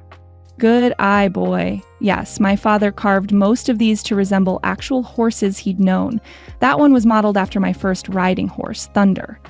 As James peppered him with questions about Thunder's exploits, I busied myself with preparing our evening meal, grateful for the distraction from my social blunder. Yet as I worked, I couldn't help noticing how Ethan's responses to James grew more animated, how his hands moved expressively when describing his father's carving techniques, how a certain tension seemed to drain from his shoulders. In showing kindness to my son, opening this box of childhood treasures for a new generation to enjoy, Ethan Hayes had revealed more of himself than perhaps he intended. Beneath the gruff exterior and careful boundaries lay a man capable of generosity, even tenderness. The discovery both intrigued and unsettled me, for it made our temporary arrangement feel suddenly more complex than the simple matter of storm forest hospitality I'd believed it to be. Night fell early in the mountain valley. darkness settling like a blanket over the ranch, while lamps bloomed in windows like earthbound stars. With the children finally asleep after an evening of excited recounting of their day's discoveries, I settled in the main room with my mending basket. The rhythmic work of needle and thread always soothed my mind, bringing order to frayed edges, much as I tried to do with our disrupted lives. Ethan sat across from me in his leather armchair, a ledger open on his lap, making notes by lamplight. The fire in the hearth had burned down to comfortable embers that cast the room in soft, golden light. Outside, the occasional lowing of cattle and the distant chorus of spring peepers created a peaceful counterpoint to our silence. I was struggling with a particularly stubborn tear in James's trousers, the result of an ill-advised climb into the hayloft that afternoon, when Ethan cleared his throat. "I thought you might," he began, then stopped, seeming to reconsider his words. "That is, my mother's sewing basket might have better supplies than what you've brought." He rose, disappearing briefly down the hallway before returning with a handsome wicker basket, its contents neatly arranged beneath a patchwork pincushion. "Thank you," I said, genuinely touched by the gesture. "This is most helpful. My traveling kit is rather basic." "She was particular about her sewing things," Ethan explained, setting the basket beside me. "Said the right tools made all the difference between mending that lasted a season and work that outlived the garment itself." "A wise woman," I observed, examining the neat compartments filled with threads of every color, scissors that still held a perfect edge, and thimbles of varying sizes. "My mother said much the same, though I fear I've never matched her skill." "Your stitches look plenty neat to me," Ethan commented, nodding toward James's trousers in my lap. I smiled, surprised by the compliment. "Necessity has improved my technique. When replacing a garment means spending money we don't have, one learns to make repairs that last." He nodded understanding, returning to his chair but setting aside his ledger. For several minutes we worked in companionable silence, me with my needle, him apparently lost in thought as he gazed into the fire's glowing heart. "If you don't mind my asking," he said finally, "what waits for you in Oregon? You mentioned a cousin." "Martha," I supplied. "My mother's cousin, actually. She and her husband have a homestead near Salem. She writes that the town needs a teacher, and I have some experience from before my marriage." I hesitated, then added, "It's not much of a plan, I realize, but after Thomas, my husband, passed, our options narrowed considerably." "Teaching's honorable work," Ethan observed. "And needed everywhere out here." "Yes, though I worry about managing it while caring for the children," I admitted. "Emma's old enough to help somewhat, but James is still so young. In Illinois, we had family nearby, neighbors who'd known us for years. In Oregon, we'll be starting fresh." "Starting fresh has its advantages," Ethan said, his voice taking on a distant quality. "No one knowing your history, your mistakes." "Is that why you came west?" I asked, then immediately regretted the personal question. "Forgive me, that's not my business." "No, I was young when my parents brought me here," he replied, surprising me with his willingness to answer. "Barely 6.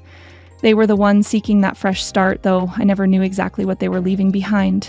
Something in Pennsylvania that my father wouldn't discuss, beyond saying, some men weren't worth the powder to blow them to hell." His lips quirked slightly. Pardon the language. "Sounds like there was a story there," I observed, careful to keep my tone neutral rather than prying. "I expect so." Whatever it was, they found what they were looking for here. Built this place from nothing but timber they cut themselves and dreams they carried west. Pride colored his voice, warming it like brandy. "My father always said a man should leave more behind than he started with." "He succeeded in that," I said, gesturing to encompass the solid house, the prosperous ranch beyond its walls. "You've clearly honored his vision."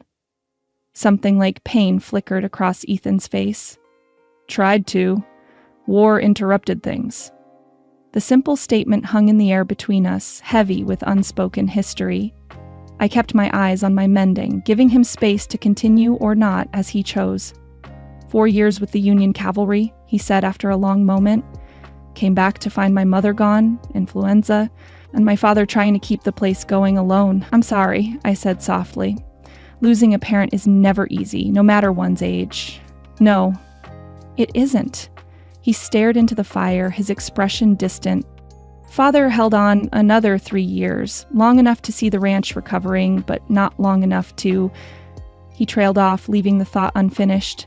Not long enough to see all his dreams fulfilled, I supplied gently. Ethan nodded, his gaze still fixed on the dancing flames. How did your husband pass, if you don't mind my asking? Pneumonia, I answered, the familiar ache spreading through my chest at the memory. It took him in less than a week last winter. One day he was breaking ice on the cattle trough, complaining of a chill, and then... I swallowed hard against the sudden tightness in my throat. The children were devastated. Thomas was a wonderful father. I'm sorry, Ethan said, and I could hear genuine empathy in his voice. Children shouldn't have to face such losses. No, I agreed, though Emma and James have shown remarkable resilience. They speak of him often, which I encourage. I want them to remember him clearly, his laugh, his stories, the way he'd spend hours teaching James to whittle or listening to Emma read aloud. They're fine children, Ethan observed, a credit to both their parents. The compliment warmed me in a way I hadn't expected. Thank you. I worry sometimes that I'm not enough for them, mother and father both. That's part of why Oregon seems right. Martha writes that the community there is close-knit, supportive of newcomers. The children need more than just me in their lives. You're doing, Ethan said with a certainty that suggested he understood the weight of carrying on alone. Getting them to safety, to a future. That's what matters. Our eyes met briefly across the space between us, and I felt a current of understanding flow between us. Two souls who had faced loss and continued forward, carrying others' dreams along with our own. The moment stretched, unexpectedly intimate in its shared recognition of parallel journeys. I broke the contact first, returning my attention to my mending with cheeks warmer than the fire warranted. And you? Do you plan to stay here always? Where else would I go? He replied simply. This land is in my blood now. Every fence post, every field, every head of cattle represents my family's work. My work. He gestured toward the window, beyond which his ranch spread in darkness. A man doesn't walk away from that. No, I suppose not, I murmured, understanding his attachment even as I recognized how different our paths were. Mine uprooted and seeking new ground, his deeply anchored to a single place. We lapsed into comfortable silence once more. The only sounds the soft scrape of my needle through fabric and the occasional pop from the settling embers. I had nearly finished my mending when the bedroom door creaked softly. Emma appeared in her nightgown, her hair in a single long braid down her back. I'm thirsty, Mama, she explained, her voice foggy with interrupted sleep. I'll fetch you some water, I said, setting aside my sewing and rising. I'll get it, Ethan offered, already moving toward the kitchen. He returned moments later with a cup of water, which he handed to Emma with unexpected gentleness. Thank you, Mr. Hayes, she said politely, taking a small sip. James is snoring something awful. Like a baby bear, I expect, Ethan replied with the ghost of a smile. My father could rattle windows with his snoring. My mother used to say it scared away wild animals for miles around. Emma giggled at this, her reserve with our host melting slightly. Did you snore when you were little? I've never heard myself sleep, he answered gravely. But my mother claimed I could shake acorns from oak trees 3 counties over. This produced a full laugh from Emma, her eyes bright with delight at this glimpse of humor from our serious benefactor. I don't think I snore, she confided. Mama says I talk in my sleep sometimes, though. A far more ladylike affliction, Ethan assured her solemnly. Having finished her water, Emma handed the cup back to Ethan. Thank you for letting us stay in your house, Mr. Hayes, and for showing James your horses. He's been ever so happy today. Something shifted in Ethan's expression. A softening, a momentary lowering of the guard he kept so carefully in place. You're welcome, Miss Emma. I'm glad the horses are being played with again. After Emma had returned to bed, Ethan stood looking after her for a long moment, an expression on his face I couldn't quite decipher. Something wistful, tinged with a regret that seemed to reach beyond our current circumstances. He moved to the bedroom door, which Emma had left ajar, and peered in at my sleeping children. In the lamplight from the main room, I could see his features clearly, The hard lines of his face temporarily eased, his eyes gentle as they rested on the small forms beneath the quilt. James had indeed kicked off his covers, one arm flung dramatically above his head, his mouth slightly open in the abandon of childhood sleep. Ethan carefully pulled the blanket back over my son's shoulders, his large hand hovering for just a moment above James's tousled head before withdrawing without making contact. The gesture, both the impulse and the restraint, revealed more than any conversation could about the man who had taken us in. When he turned back to the main room, I pretended to be absorbed in my mending, giving him the privacy to compose himself. But the image stayed with me. This solitary man, surrounded by the trappings of family but living alone with his memories, reaching toward a child not his own, with a tenderness he seemed uncertain was his to offer. What dreams had Ethan Hayes set aside along with his father's carved horses? What might he have become if war and death hadn't altered his path? The questions circled in my mind as I finished the last careful stitches on James's trousers, but I knew better than to voice them. Some wounds were still too raw for examination, even years after their infliction. "It's getting late," Ethan observed, clearing his throat as if to dispel the lingering emotion of the moment. "I'll bank the fire before turning in." "Thank you for the use of your mother's sewing basket," I said, carefully returning the supplies to their proper places. "And for speaking with me this evening. It's been some time since I've had adult conversation after the children are abed." He nodded acknowledgement. It was pleasant. The simple admission seemed to surprise him as much as it pleased me. We exchanged awkward goodnights, each retreating to our separate rooms with much to ponder. As I settled onto the trundle bed beside my sleeping children, listening to James's impressive snores, I found myself wondering what the coming days would bring. We were stranded here by circumstance, not choice. Unwanted complication in Ethan Hayes' solitary existence, uninvited disruption to his carefully ordered world. Yet something had shifted this evening, some small seed of connection planted in the fertile soil of shared confidences. Whether it would take root or wither remained to be seen, but as sleep finally claimed me, I found myself hoping for the former, though I scarcely understood why. Chapter 3: Seeds of Spring. 5 days after the storm had stranded them at Evergreen Ranch, a rhythm emerged that surprised both Sarah and their reluctant host. The initial awkwardness of strangers forced into close quarters gradually gave way to something more comfortable.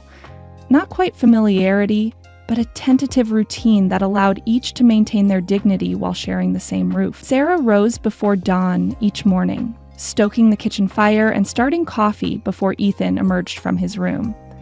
He'd grown accustomed to finding her at the stove, hair neatly pinned beneath a simple cap, the scent of fresh bread or biscuits filling the kitchen. Their morning exchange of pleasantries had evolved from stilted politeness to something almost companionable, though Sarah was careful never to overreach the boundaries of her position as temporary guest. "You don't need to cook every morning," Ethan had told her on the third day, though his plate was already cleaned of the eggs and bacon she'd prepared. "I enjoy it," Sarah had replied simply. "Cooking in a proper kitchen again is a luxury after weeks of campfire meals." The truth, which she didn't share, was that providing these meals gave her purpose, a way to repay his hospitality without damaging her pride or his. The confident movements of cooking grounded her when uncertainty about their future threatened to overwhelm her thoughts. This morning, Sarah had risen even earlier than usual to prepare a special batch of bread. Using Mrs. Hayes' heavy earthenware mixing bowl, she worked the dough with practiced hands, adding a pinch of dried sage and a sprinkle of finely chopped onion from the stores she'd discovered in the pantry. It was a recipe her grandmother had taught her, one that Thomas had particularly loved on cold winter mornings. The kitchen door swung open as she was shaping the loaves for baking. Ethan entered, bringing with him the crisp scent of early morning and fresh hay. His usual greeting died on his lips as he inhaled, recognition lighting his eyes. "That smells like," he began, then stopped, uncertainty crossing his features. "Sage bread," Sarah supplied, tucking the rounded dough into pans. "I hope you don't mind me using some herbs from your stores." "My mother made bread like that," he said softly, his gaze fixed on her flour-dusted hands. "With sage and onion?" Sarah paused, struck by the wistfulness in his voice. It's a common country recipe. I learned it from my grandmother. Ma made it every Saturday. Ethan moved closer, watching as she scored the tops of the loaves with a sharp knife. The whole house would smell of it all day. I can make something else if this brings unwelcome memories, Sarah offered, suddenly concerned she'd overstepped. No, he said quickly. No, it's good to smell it again. He cleared his throat. Coffee smells ready. Sarah recognized the subtle retreat to safer ground and allowed it, pouring him a steaming cup without further comment about the bread. As she slid the pans into the oven, she caught him watching her with an expression she couldn't quite decipher. Something between memory and present awareness, as if seeing her and someone else simultaneously. The moment passed as Emma and James burst into the kitchen with the energy only well-rested children could muster before full daylight. James carried a basket of newly gathered eggs, his face alight with pride. 6 brown eggs and 4 white ones, he announced. Mr. Miguel showed me how to reach under the hens without getting pecked. Well done, Sarah praised, accepting the basket. You're becoming quite the farmhand. Mr. Hayes, Emma said, her manner more reserved than her brother's but no less earnest. I've weeded all around the pump house and swept the front path. Is there anything else I might do before lessons? Sarah noticed how Ethan's expression softened when addressing her daughter. Over the past days, Emma's quiet industry had clearly impressed him, though he remained sparing with direct praise. Miguel could use help sorting seed potatoes in the root cellar, Ethan told her. If your mother can spare you from your studies this morning. Emma looked to Sarah with hopeful eyes. Though Sarah had maintained a simple routine of reading and arithmetic each day to keep the children's education from lapsing entirely during their journey, the practical education they were receiving at Evergreen Ranch held equal value in her estimation. Your reading can wait until this afternoon, Sarah decided. Learning to sort seed potatoes will serve you well when we establish our own garden in Oregon. Emma's face brightened at this permission, though she maintained her composure as she followed James back outside, instructing him on the proper way to close the door without letting it slam. As the children's footsteps faded, Sarah turned to find Ethan watching her with an approving expression. You're raising capable children, he observed. Most folks coddle their young ones too much for frontier living. Necessity is a stern teacher, Sarah replied. Since Thomas died, they've had to grow up faster than I would have wished, but they've risen to the challenges admirably. That reflects on their mother, Ethan said, the compliment delivered matter-of-factly but no less sincere for its lack of embellishment. Sarah felt a flush of pleasure at his words, though she busied herself with breakfast preparations to hide it. They are resilient by nature. I can claim little credit for that.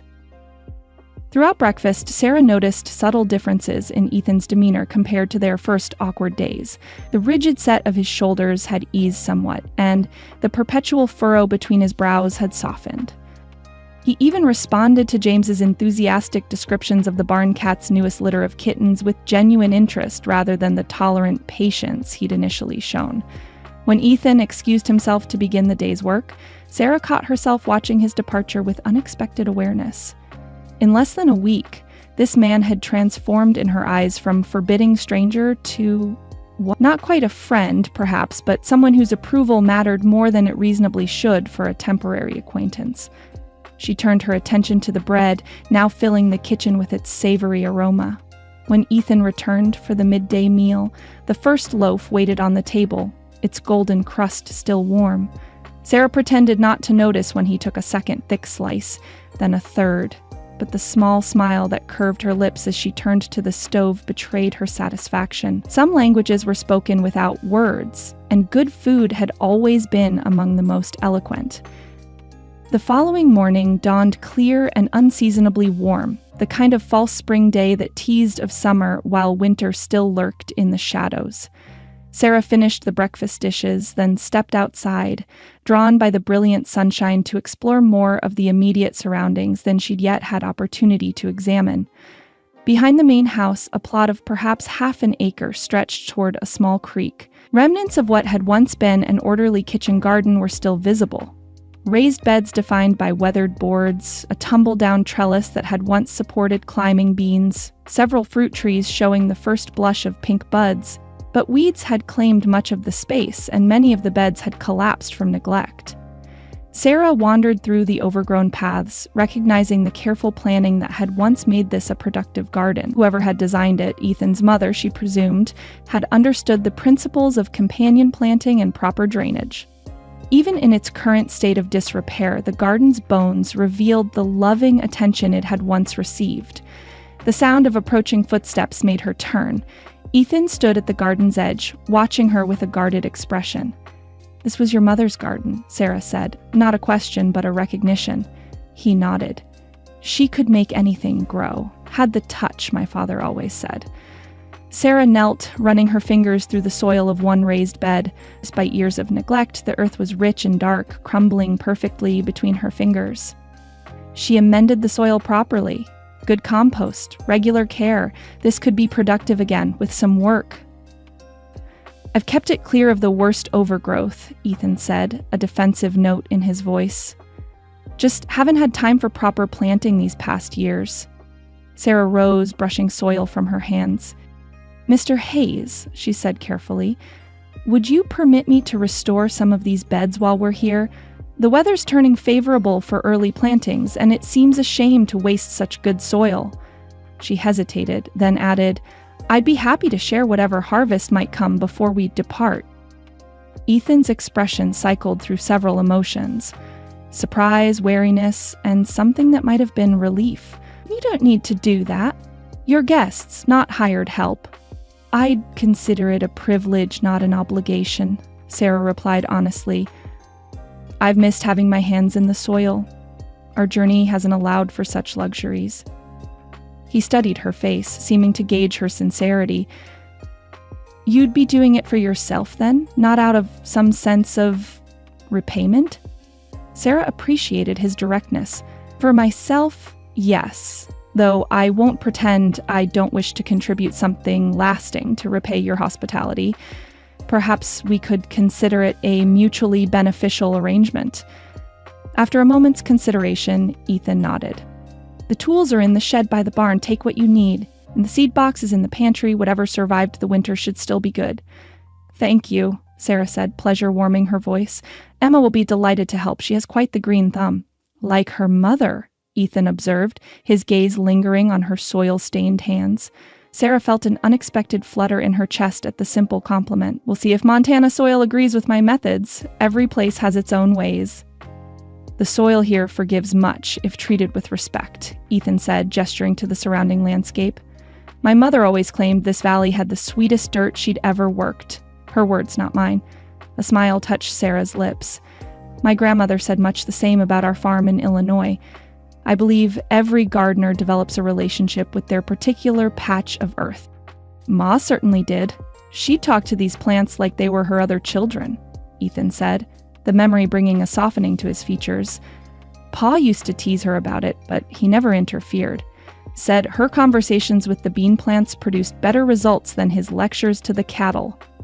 This glimpse into the Hayes family dynamic intrigued Sarah, but she recognized the fragility of such shared memories and didn't press for more. "I'll try not to disturb your work with excessive gardening chatter, then."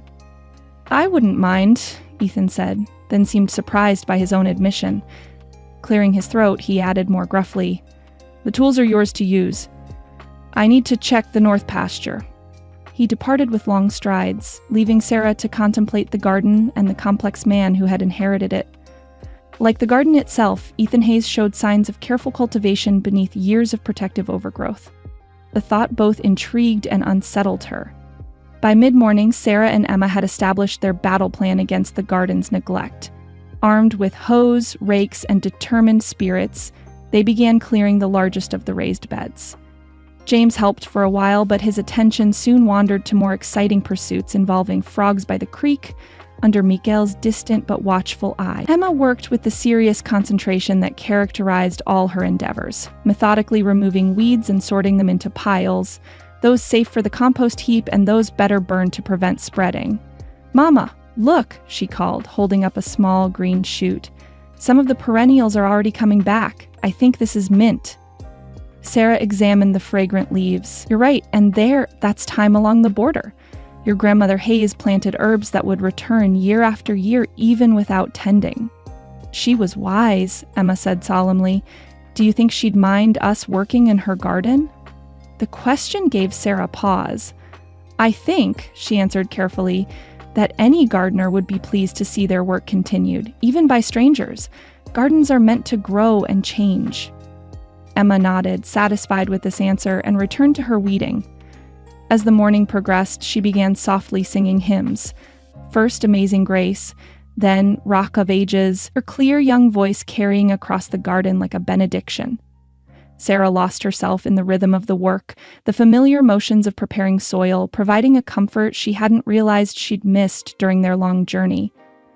There was something deeply satisfying about reclaiming this small patch of earth, seeing order emerge from chaos through the work of her own hands. So absorbed was she in her task that she didn't notice Ethan's return until Emma's voice faltered mid-verse.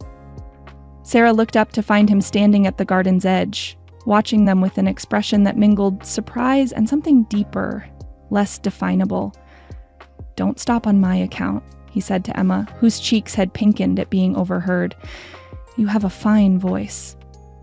Thank you, sir, Emma replied, ducking her head in a mixture of pleasure and embarrassment. Mama taught me the hymns. Your mother taught you well. Ethan's gaze shifted to Sarah, taking in the progress they'd made. 3 beds now stood cleared and turned, ready for planting, the soil dark and promising against the weathered wood of their borders. We found several perennials already returning, Sarah told him, rising and brushing soil from her apron. And the soil is excellent, just as your mother claimed. You've accomplished more in a morning than I managed in the past 3 springs, Ethan admitted, surveying their work. Many hands make light work, Sarah replied, and willing hands make it a pleasure rather than a chore. Emma had resumed her singing, moving to the next bed with rake in hand. As she began, "Shall we gather at the river?" Sarah noticed something that caught her completely by surprise. Ethan, seemingly unaware, had begun to hum along under his breath. The moment held a peculiar intimacy that made Sarah's chest tighten with unexpected emotion. Here was this solitary man, briefly reconnecting with something long buried. Whether the hymn itself, the memory of his mother's garden, or simply the comfort of shared human activity, she couldn't say. When he caught himself humming, Ethan stopped abruptly, a flush rising from his collar. But rather than retreat into his usual reserve, he simply cleared his throat and asked, "Will you join us for dinner? I've brought back a trout from the creek. Thought the children might enjoy something fresh." "That's very kind," Sarah said, careful not to draw attention to the moment of vulnerability she'd witnessed. "I'd be happy to prepare it." "I'll clean it," he offered. "My father insisted every Hayes learn to prepare what they catch." "A wise policy," Sarah agreed. "We'll finish this bed, then come help with the meal." As Ethan turned to leave, Sarah called after him, "Mr. Hayes?" He paused, glancing back. "Thank you for the garden tools and the trust they represent." Something shifted in his expression, a small relaxing around the eyes, a softening of the perpetual vigilance he maintained. "You're treating it with respect," he said simply. That's all she would have asked. He continued toward the house, leaving Sarah to ponder the layers of meaning in that simple statement. As Emma's voice rose clear and sweet on the chorus of her hymn, Sarah returned to the satisfying work of awakening this dormant garden, sensing that more than soil was being prepared for new growth in this unexpected season of their lives. A sharp wind swept down from the mountains on their 8th day at Evergreen Ranch, bringing with it a biting cold that belied the previous day's promise of early spring. The temperature plummeted as afternoon surrendered to evening, frost etching delicate patterns on the windows while the fire in the hearth struggled to warm the main room. Sarah tucked the quilt more securely around James, who had fallen asleep on the small settee after dinner. Though his cheeks were flushed with warmth, his feet remained cold to the touch despite the woolen socks she'd knitted during their journey west. "He'll need an extra blanket tonight," she murmured, more to herself than to Ethan, who sat at the table examining his ledgers by lamplight. Emma, too. The children aren't accustomed to these mountain temperature swings. Ethan glanced up, his brow furrowed in concern. There should be extra quilts in the chest in the hallway. Mother always kept spares for unexpected guests. Thank you, Sarah replied, grateful for his ready solution. I'll fetch them now before it grows any colder. The hallway between the main room and bedrooms lay in shadow, illuminated only by the faint glow spilling from the kitchen lamp. Sarah found the cedar chest easily enough, its polished surface cool beneath her fingertips as she lifted the heavy lid. The scent of lavender and cedar rose to greet her, the distinctive fragrance of carefully stored linens. Inside, several neatly folded quilts lay stacked, each a testament to Mrs. Hayes's skilled needlework. Sarah selected two, a log cabin pattern worked in indigo and cream for James, and a delicate star pattern in faded pinks and greens that would surely please Emma. As she lifted them from the chest, her hand brushed against something solid tucked beneath the remaining linens. Curiosity prompted her to investigate. Pushing aside a final quilt, she discovered a leather-bound volume, its cover dulled by a fine layer of dust. Even in the dim light, she recognized the distinctive size and binding of a family Bible. Sarah hesitated, aware she was treading in personal territory not meant for her exploration. Yet something about the Bible's placement, hidden beneath layers of quilts rather than displayed prominently as most family Bibles were, tugged at her understanding of the Hayes household and its solitary master. With careful hands, she lifted the heavy book and opened its cover. The frontispiece bore an elaborate family record, inscriptions in various hands chronicling births, marriages, and deaths across generations. The earliest entry dated to 1781, Ephraim Hayes, born in Lancaster County, Pennsylvania. Subsequent pages recorded his marriage to Rebecca Miller in 1804, followed by the births of their children. Sarah traced the neat columns with gentle fingers, following the Hayes lineage through the decades. Ethan Benjamin Hayes, born 1838 to Joshua and Eleanor Hayes, stood out in handwriting she guessed to be his mother's. The same elegant script that had marked his father's birth 27 years earlier. Turning pages with reverent care, she noted passages marked with small crosses in the margins, Psalms primarily, but also sections of Isaiah and the Gospels. Many bore dates from 1861 through 1865, the war years.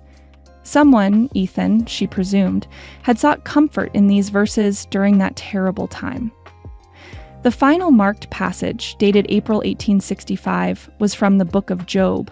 Though he slay me, yet will I trust in him. The poignancy of that selection, made as the war drew to its bloody conclusion, tightened Sarah's throat with unexpected emotion. What had Ethan endured to drive him from the faith that had apparently sustained him through 4 years of conflict? Aware that her absence might soon be noted, Sarah carefully returned the Bible to its hiding place, arranging the quilts above it exactly as she had found them. She closed the chest and returned to the main room, the discovered family history adding another layer to her understanding of the complex man who had taken them in. Dinner that evening was a quiet affair, the wind's mournful keening around the eaves providing accompaniment to the clink of cutlery against plates. Emma, sensitive as always to atmospheric shifts, both physical and emotional, ate with unusual quietness while James peppered his meal with questions about whether snow might fall despite the calendar's insistence that spring had arrived. In the mountains, weather follows its own calendar, Ethan explained, passing the platter of venison to Sarah. I've seen snow as late as June up in the high country. June! James exclaimed, eyes wide with disbelief. But that's summer.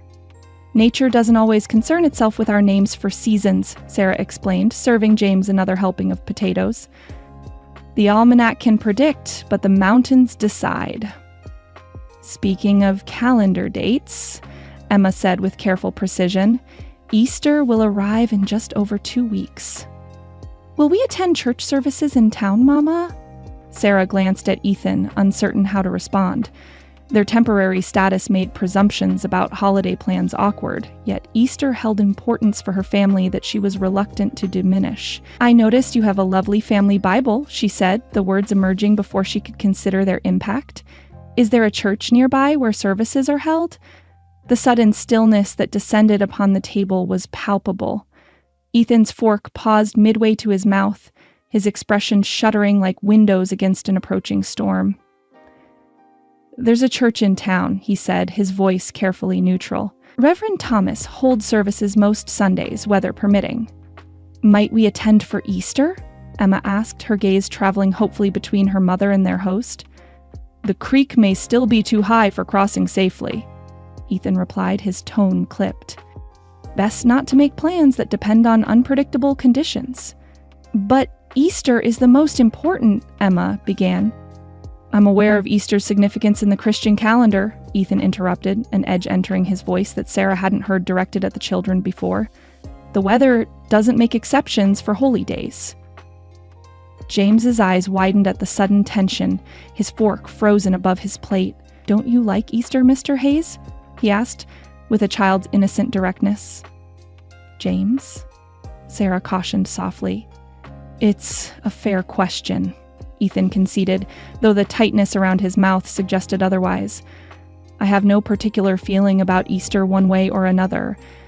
It's simply another Sunday to those with work that can't wait for religious observance."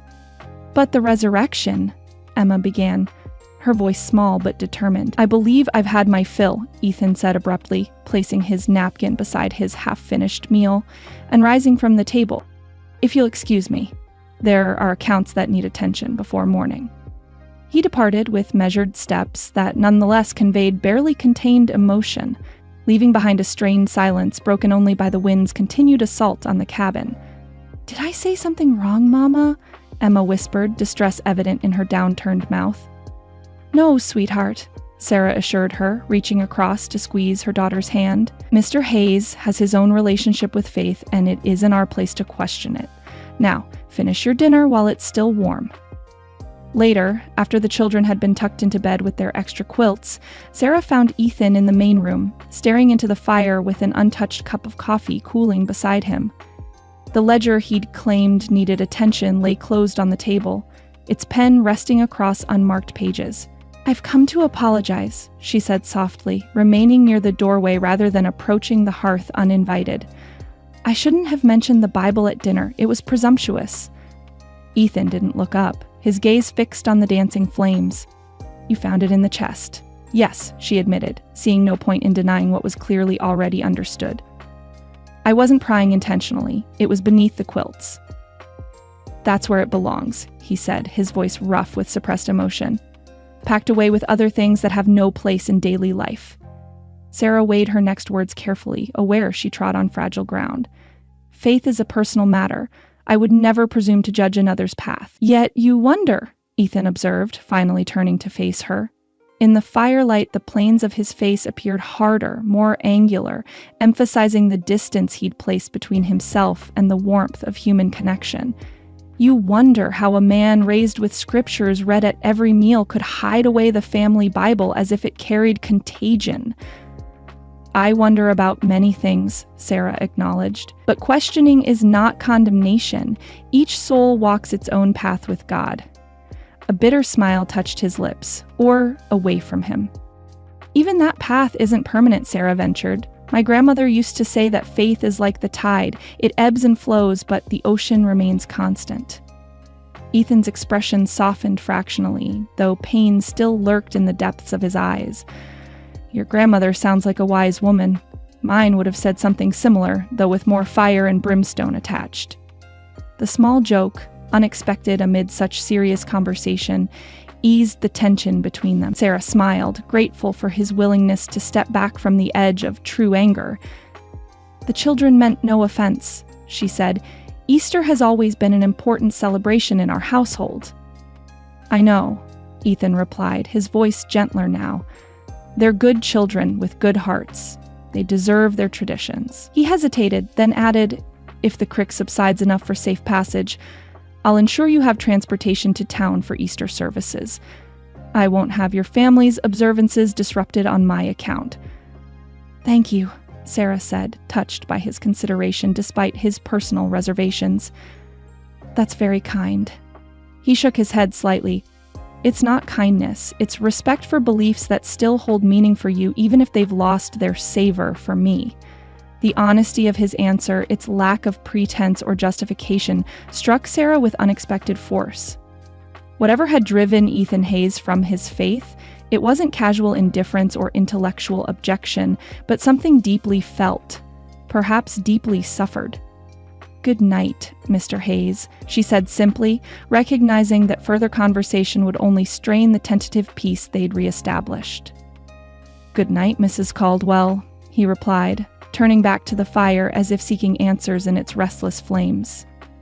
As Sarah retreated to the bedroom where her children slept, she found herself wondering about the passage marked last in Ethan's Bible. "Though he slay me, yet will I trust in him." What slaying had Ethan Hayes endured that had finally broken that trust? And could such profound wounds ever truly heal? 3 days after the cold snap, rain returned to the valley. Not the violent cloudburst that had originally stranded them, but a steady, persistent drizzle that transformed the landscape into varying shades of slate and mist. By mid-morning, the yard had become a treacherous expanse of mud, and the distant creek had risen again, though not alarmingly. With outdoor work largely impossible, the ranch house felt suddenly smaller, its occupants confined within walls that had previously seemed spacious enough. James, brimming with restless energy that demanded physical outlet, had been redirected from roughhousing to quieter pursuits no fewer than 4 times before the grandfather clock in the corner announced the arrival of 10 o'clock. "Mama, there's nothing to do," he complained, sprawled dramatically across the bearskin rug before the hearth. "Mr. Miguel promised to show me how to throw a lariat today, but now we can't go outside." "What a tragedy," Sarah replied, glancing up from the shirt she was mending with dry amusement. "Imagine having to spend a day indoors with books, games, and a warm fire while others contend with mud and wet." James rolled onto his stomach, resting his chin on his hands. "Books aren't the same as throwing a lariat. And Mr. Hayes said I might help him check the new calves today." "The calves will still need checking tomorrow," Ethan observed from his position at the table, where he was working on what appeared to be a broken harness strap. "Rain's good for the land, even if it interrupts our plans." Emma, curled in the window seat with a book, looked up with thoughtful consideration. "When it rained at home, Grandma Caldwell would tell us stories about when Papa was little. She said stories make the time pass quicker than watching raindrops." Sarah's hands stilled on her mending, a wave of nostalgia washing over her at the memory of Thomas's mother and her seemingly inexhaustible supply of family anecdotes. "Your grandmother did have wonderful stories." "You tell good stories too, Mama," James said, sitting up with renewed interest. "But I've heard all of yours at least twice." "Such hardship," Sarah teased, setting aside her sewing. "To think you've exhausted the entire supply of stories in the world because you've heard your mother's collection more than once." "Mr. Hayes must have stories," James said, his gaze shifting hopefully toward their host. "Adventure stories about cattle drives and wild horses, and maybe even Indians." Sarah opened her mouth to chide James for his presumption, but Ethan spoke first, his tone surprisingly indulgent. "I might have a tale or two that would pass muster with a young man of your discriminating tastes," he said, setting aside the harness repair, "though perhaps not quite as wild as you're hoping." James scrambled to his feet, excitement banishing all traces of his former boredom. "Really? Real adventures that happened to you?" "Real enough," Ethan acknowledged. "Though you should understand that most actual adventures involve far more discomfort and far less glory than storybooks suggest." Even Emma had abandoned her book, moving to sit beside her brother on the rug before the fire. "Please, Mr. Hayes," she said with unusual animation. "We'd be ever so grateful for a new story." Ethan glanced at Sarah as if seeking permission or perhaps reassurance. She nodded encouragement, curiosity stirring about what tales this reserved man might share. He moved to the armchair beside the hearth, settling into it with the air of a man preparing for an unexpected but not unwelcome duty. "Very well. Since you ask so politely, I'll tell you about my first cattle drive from Montana Territory to the railhead in Cheyenne." James's eyes widened. "How many cows did you have? Were there bandits? Did you have to fight them off?" "Patience, young man," Ethan admonished, though a smile tugged at the corner of his mouth. "A good story unfolds in its own time. Rushing it only spoils the telling." Sarah took up her mending again, dividing her attention between the neat stitches required to patch James's eternally torn trousers and the unexpected storyteller who had emerged from beneath Ethan's reserved exterior. "It was the summer of '67, Ethan began, his voice taking on a rhythmic quality that suggested natural storytelling ability long unused. 2 years after the war's end, and Montana was changing faster than most folks realized. The mining camps were booming, but so was the demand for beef back east. My father saw opportunity in those hungry cities if only we could get our cattle to the railroads. As he spoke, Ethan's posture gradually relaxed, the perpetual vigilance he maintained easing as he lost himself in memory. His hands, usually kept busy with practical tasks, now moved expressively to illustrate the width of river crossings or the steepness of mountain passes. His voice, typically measured and reserved, found new cadences, dropping to a dramatic whisper when describing a nighttime stampede, rising with genuine excitement when recounting the first sight of the Cheyenne railhead after weeks on the trail. The children were transfixed, James gasping aloud at the more perilous moments, while Emma leaned forward, her analytical mind clearly processing the logistics of moving hundreds of cattle across such distances. Even Sarah found herself drawn into the narrative, her mending forgotten in her lap as she envisioned the young Ethan Hayes facing these challenges alongside his father. When the last steer boarded that train, Ethan continued, my father clapped me on the shoulder and said, "Son, we've just taken the first step toward building something that will outlast us both." I didn't fully understand his meaning then, being more concerned with the silver in my pocket and the hot bath waiting at the hotel. "Did outlaws try to steal your cattle?"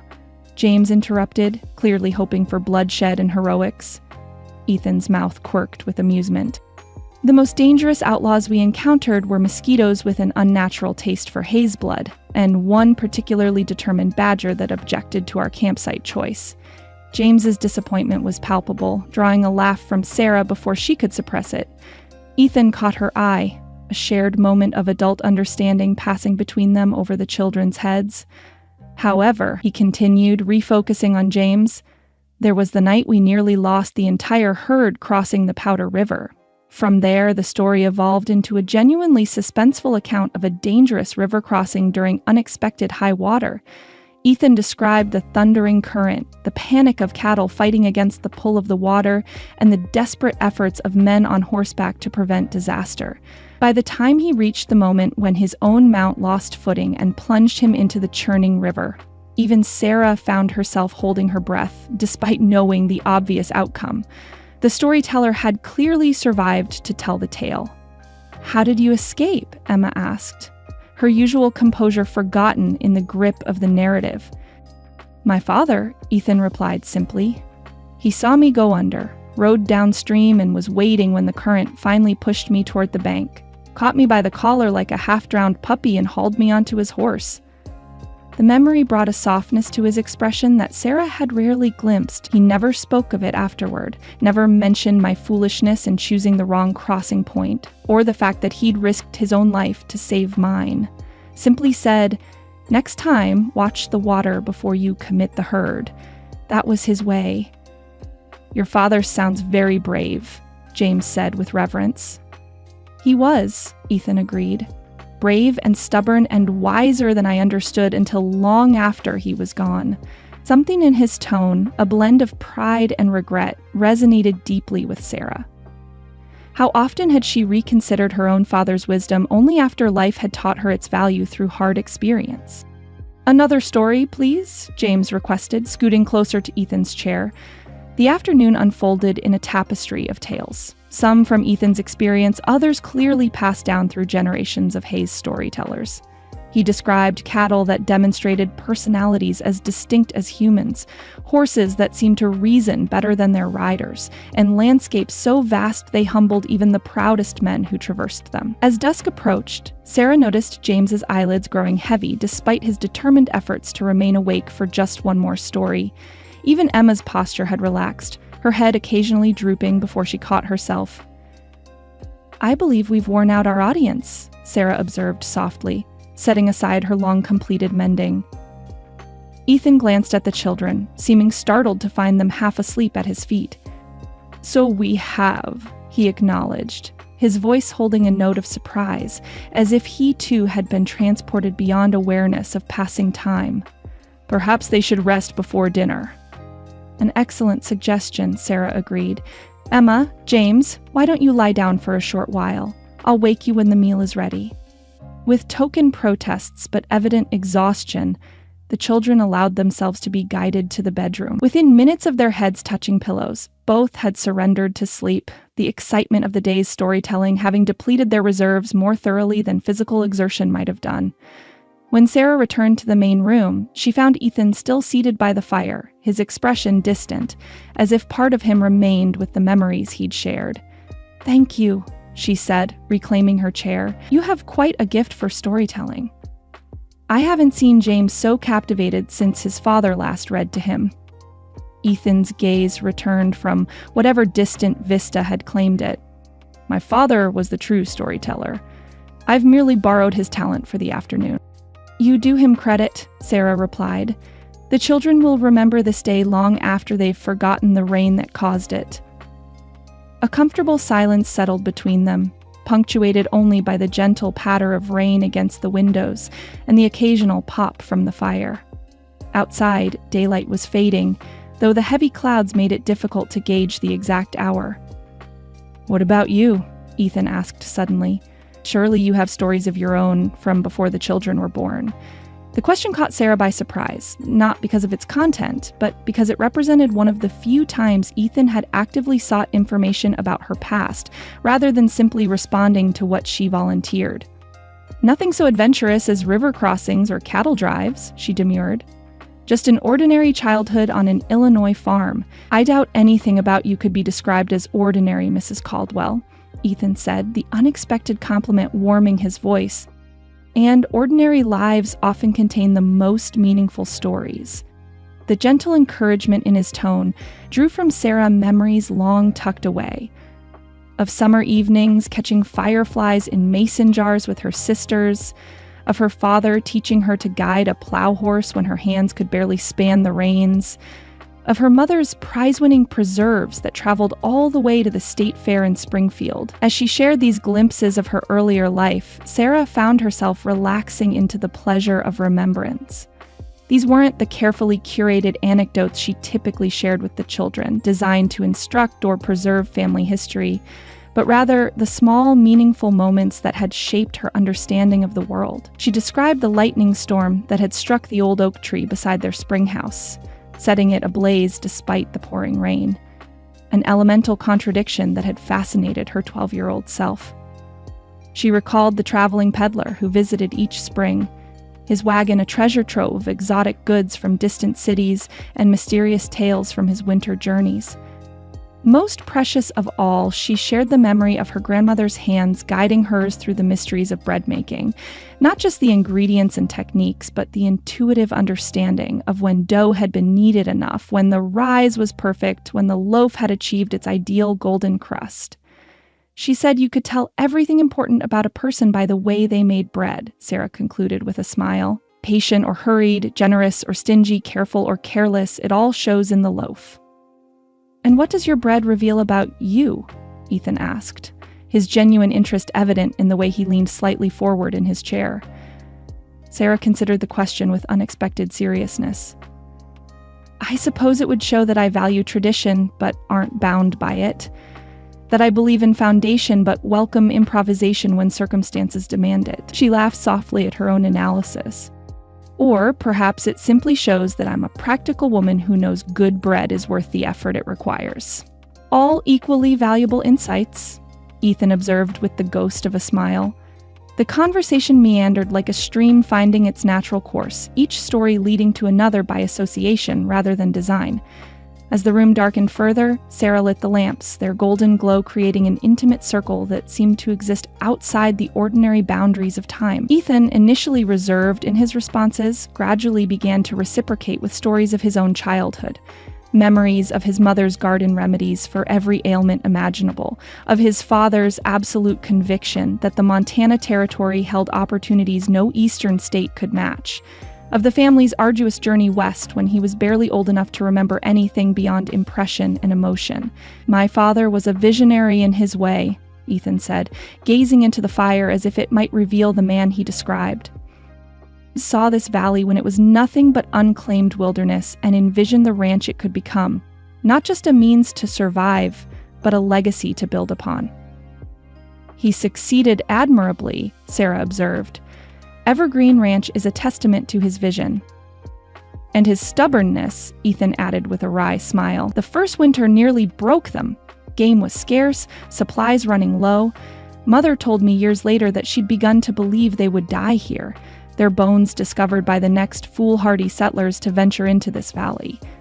What saved them? Sarah asked, drawn into the narrative despite its grim turn. The Flathead, Ethan replied. A hunting party found my father half frozen trying to track deer in 3 feet of snow. Brought him back to their camp, shared food they could ill afford to spare.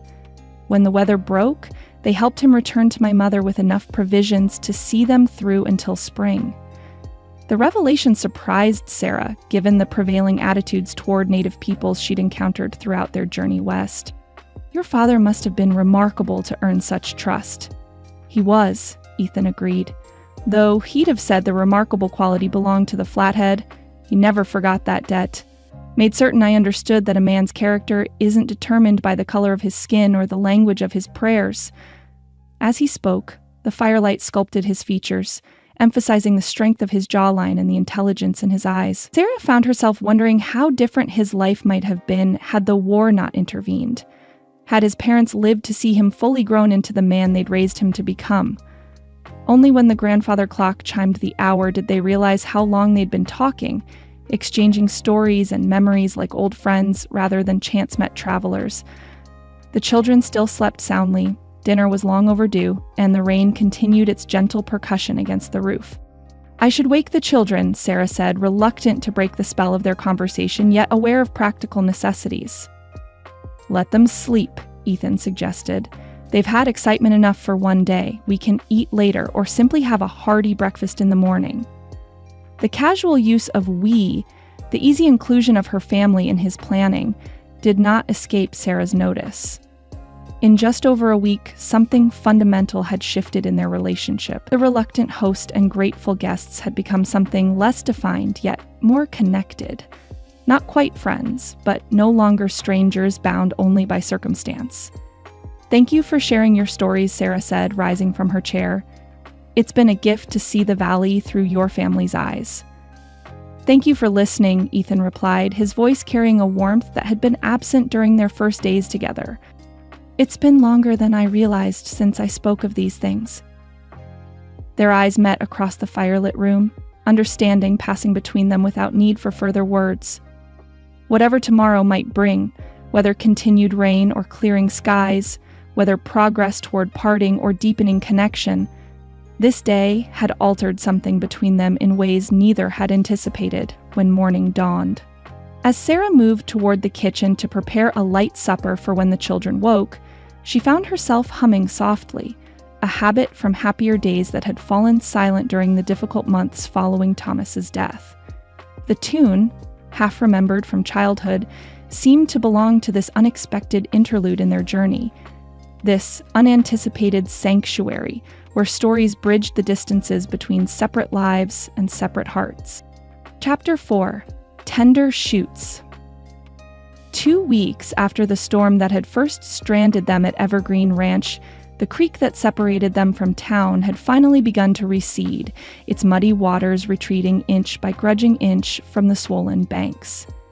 The morning sun glinted off its surface as Sarah stood on the porch, a basket of freshly gathered eggs balanced against her hip, surveying the landscape that had become unexpectedly familiar. Still too high for crossing, Ethan observed, coming to stand beside her. The morning light caught in his dark hair, highlighting strands of copper she hadn't noticed before. Another few days, at least, before the road's passable. Sarah nodded, unsurprised by this assessment. Montana's spring thaws followed their own timetable, regardless of human impatience. The delay is frustrating, but we're fortunate to have shelter. And I'm fortunate to have the extra hands, Ethan replied. Your boy has a natural way with animals, might make a cattleman someday. The casual observation sent an unexpected pang through Sarah's heart. James's future lay in Oregon, not here among Montana's valleys and mountains. Yet watching her son blossom under Ethan's quiet instruction these past days had stirred conflicted emotions she preferred not to examine too closely. He's always loved creatures of all kinds, she said, keeping her tone light. Even the most ill-tempered barn cat back home would eventually surrender to his persistence. Ethan's mouth quirked in a half-smile. "He's made similar progress with old Judge." "The bull?" Sarah asked, her brows lifting in surprise. "The one Miguel said would gore his own mother given the opportunity?" "The very same," Ethan confirmed. "Caught James feeding him apple slices through the fence yesterday. Beast was taking them as gentle as a lapdog." Pride mingled with alarm in Sarah's chest. "He knows better than to enter the paddock, I hope." "He does," Ethan assured her. "The boy listens when it matters. That's more than can be said for most his age." He hesitated, then added, "I thought to take him with me to check the north pasture fence line today. After yesterday's wind, there's likely repair work needed." Sarah tried to ignore the leap of pleasure in her son's eyes when Ethan later extended the invitation at breakfast. James nearly choked on his porridge in his haste to accept, his face alight with anticipation of this grand adventure. "A gentleman chews and swallows before speaking," Sarah reminded him gently, "and remembers to thank those who offer opportunities." "Thank you, Mr. Hayes," James exclaimed, barely heeding the first part of her admonishment in his excitement. "I'll be the very best helper. I won't slow you down or talk too much or—" "I'm counting on your help," Ethan interrupted, his serious tone belied by the warmth in his eyes. "Those fence posts won't inspect themselves." As they prepared to depart after breakfast, Sarah found herself fussing more than the situation warranted, checking James's coat buttons, reminding him about staying hydrated, cautioning about keeping his distance from skittish cattle. "He'll be fine, Mama," Emma said from the doorway, as Sarah adjusted James's hat for the third time. "Mr. Hayes won't let anything happen to him," Sarah straightened, feeling slightly foolish. "Of course he won't. I'm being ridiculous." "It's not ridiculous to worry," Ethan said, leading his saddled horse toward them. "But I give you my word I'll bring him back safe and sound." He turned to James. "Ready, partner?" James nodded solemnly, chest puffed with importance. Ethan swung him up onto the horse's back before mounting behind him with practiced ease. The sight of her small son settled securely before this tall, capable man stirred something in Sarah that wasn't entirely maternal concern. "We'll be back by midday," Ethan called as they rode toward the north pasture, James already chattering animatedly, his hands gesturing with enthusiasm. Sarah stood watching until they disappeared beyond the rise, the morning sun warming her face while a more complicated warmth spread through her chest. 2 weeks ago, Ethan Hayes had been a stern-faced stranger reluctantly offering shelter from a storm. Now he was... what, exactly? Still their benefactor, certainly, but the relationship had shifted in ways she found increasingly difficult to define. "You're looking at Mr. Hayes the way Mrs. Wilson looks at sugar candies in the general store window," Emma observed, coming to stand beside her mother on the porch. Sarah felt heat rise to her cheeks at her daughter's unexpected perception. "I was merely ensuring James was seated securely," she replied, more sharply than intended. Emma's knowing expression remained unchanged. "You get the same look when Mr. Hayes explains about cattle breeding or shows you how the irrigation works, like you're hungry for something besides food." "Emma Caldwell, what an inappropriate observation," Sarah scolded, though the flush deepening on her cheeks betrayed her discomfort with its accuracy. "Mr. Hayes has been kind to us, and I appreciate his hospitality. That's all there is to it." "If you say so, Mama," Emma replied with the particular tone of a child unconvinced by adult denial. "I think he looks at you the same way when you're not watching, especially when you're working in the garden or reading to us by the fire." "That's quite enough speculation," Sarah said firmly. "We have work to do." The garden beds need watering, and those carrots won't thin themselves. As they moved toward the kitchen garden, Sarah found her daughter's observations lingering uncomfortably in her mind. Had she been so transparent in her growing admiration for Ethan? The very idea sent a flutter of mortification through her. She was a widow not yet 2 years, a mother with responsibilities, a woman with firm plans that certainly did not include developing tender feelings for a Montana rancher, no matter how decent or capable he might be. Yet as she knelt in the freshly turned earth, coaxing seedlings toward the spring sunshine, Sarah could not entirely dismiss the truth behind Emma's words. Something had taken root in these days of unexpected sanctuary, something as tentative as the green shoots emerging in Ethan's mother's garden, yet potentially as enduring as the mountains that framed the valley. It was admiration, certainly. What woman wouldn't respect a man who had built such a life through his own labor, who treated her children with kindness despite his initial reluctance? But beneath that reasonable appreciation lurked something more complicated, more personal. A warmth that kindled when their hands accidentally brushed passing the coffee pot, a quickening of her pulse when she caught him watching her across the supper table, a peculiar comfort in his presence that she had not expected to feel with any man after Thomas. "Foolishness," she murmured aloud, pressing soil firmly around a delicate lettuce seedling. "Utter foolishness." Emma glanced up from her own planting. "Did you say something, Mama?" "Just talking to the plants," Sarah replied with forced lightness. "Your grandmother Hayes believed they grow better with conversation." But as the morning continued, Sarah found her gaze repeatedly drawn toward the north pasture, where she knew Ethan was passing along generations of ranching knowledge to her eager son.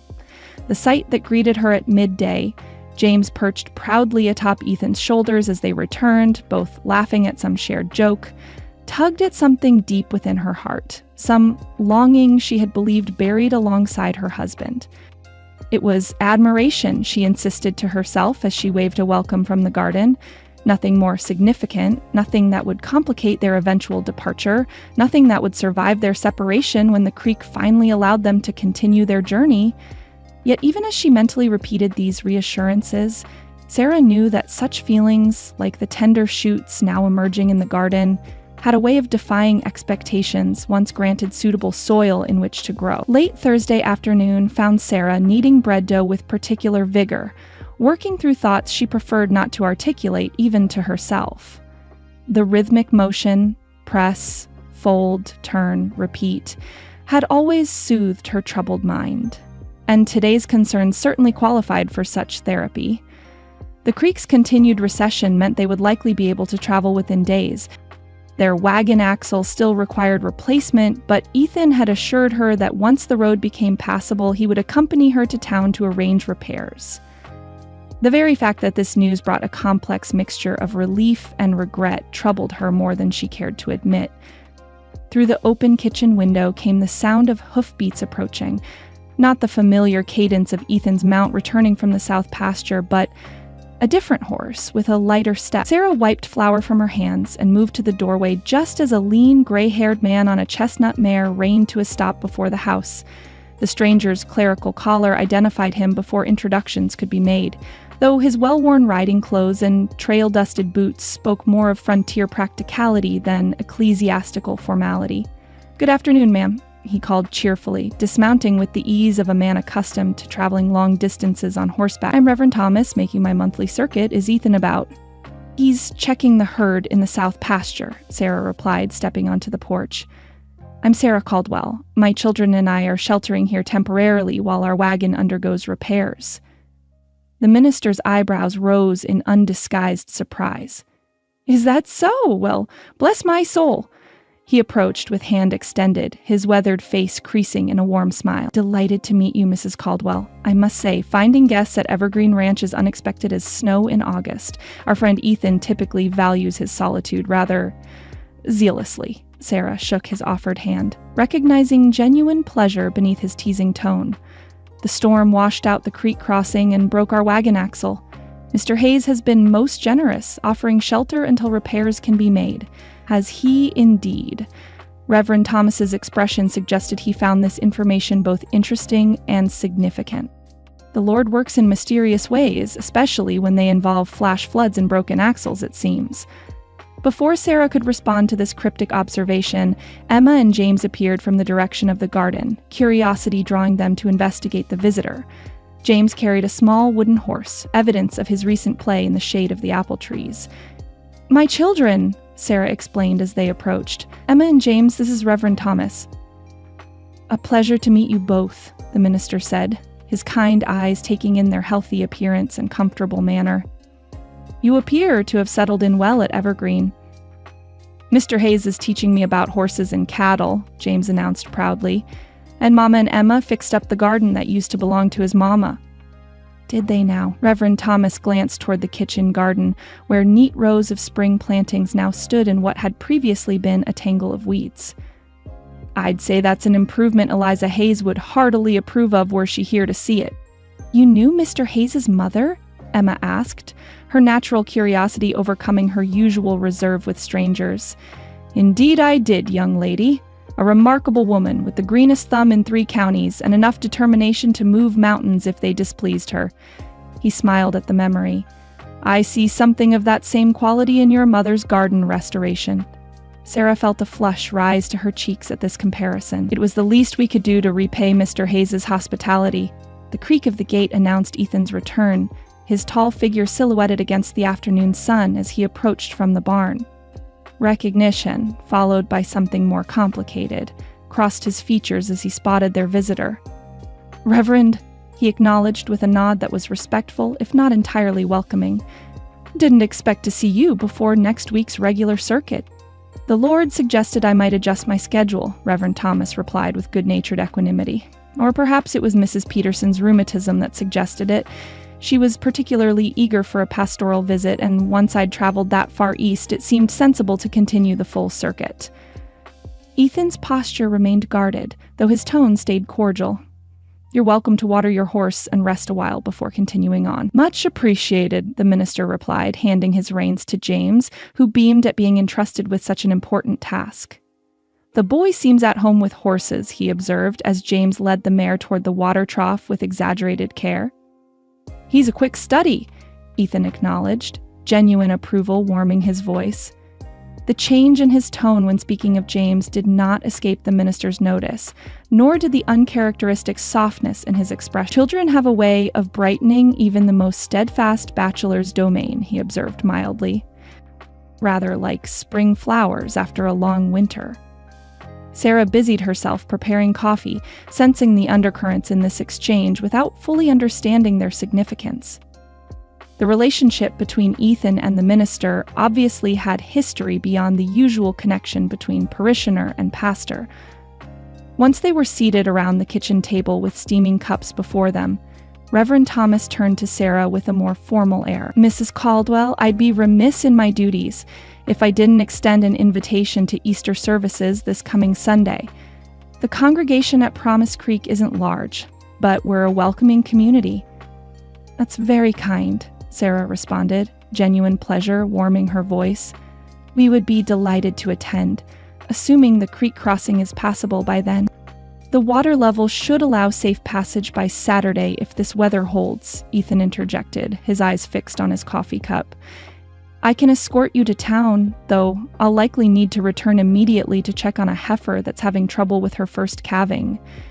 The excuse, though plausible enough, carried a hollow ring that suggested fabrication rather than necessity. Sarah noticed the brief flicker of disappointment that crossed the minister's features before his genial expression reasserted itself. The congregation would welcome you any time you felt able to attend, Ethan, he said gently. Easter especially is a time for new beginnings. A muscle tightened in Ethan's jaw, but his voice remained level. Some beginnings require more preparation than others, Reverend. Indeed they do, Thomas agreed, an understanding passing between the men that spoke of previous conversations on this theme. He turned back to Sarah with renewed cheerfulness. In any case, Mrs. Caldwell, we'd be honored to have you and your children join us. The ladies always prepare quite a spread after the service. We'd be grateful to attend, Sarah affirmed.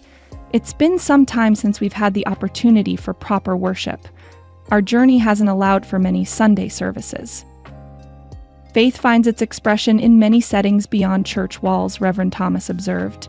In kindness to strangers, in the nurturing of growing things. His gaze drifted meaningly toward the garden visible through the window, in creating home wherever one finds oneself. The simple statement carried implications that sent a flush rising to Sarah's cheeks. Before she could formulate a response, he continued with apparent casualness. By the way, Ethan, the church roof developed a worrisome leak during the last storm. Several of the town men have volunteered labor for repairs before Easter, but we're short on experienced hands for the steeper sections. Ethan's expression remained neutral. Miguel knows his way around roof work. I can spare him for a day if needed. Generous of you, the minister acknowledged, though his eyes suggested he had hoped for a different offer. though having the ranch owner himself show up might inspire additional volunteers. A tense silence followed this gentle challenge. Sarah found herself holding her breath, sensing the unspoken clash of wills occurring across her kitchen table. Something significant lay beneath this seemingly mundane discussion of church repairs. Something tied to Ethan's reluctance to attend services and the minister's determined efforts to draw him back to the congregation. James chose this moment to return from the barn, bursting with excitement. "Reverend Thomas, Mr. Hayes taught me how to check if a fence post is loose without pulling it all the way out. You just push it different directions and listen for a certain sound. And yesterday we found a newborn calf, and Mr. Hayes let me help make sure it was breathing right." The tension dissolved beneath the boy's enthusiastic recounting of his adventures. Ethan's features softened as James continued his catalog of newly acquired ranch knowledge, his small hands gesturing expansively to illustrate particularly important points. "He sounds like quite the teacher," Reverend Thomas observed, his gaze shifting between James's animated face and Ethan's uncharacteristically gentle expression. "Mr. Hayes says I'm a natural rancher," James announced with undisguised pride. "Says I've got good instincts with animals." "He does indeed," Ethan confirmed, ruffling the boy's hair with a casual affection that sent an unexpected pang through Sarah's heart. In that simple gesture lay a world of might-have-beens.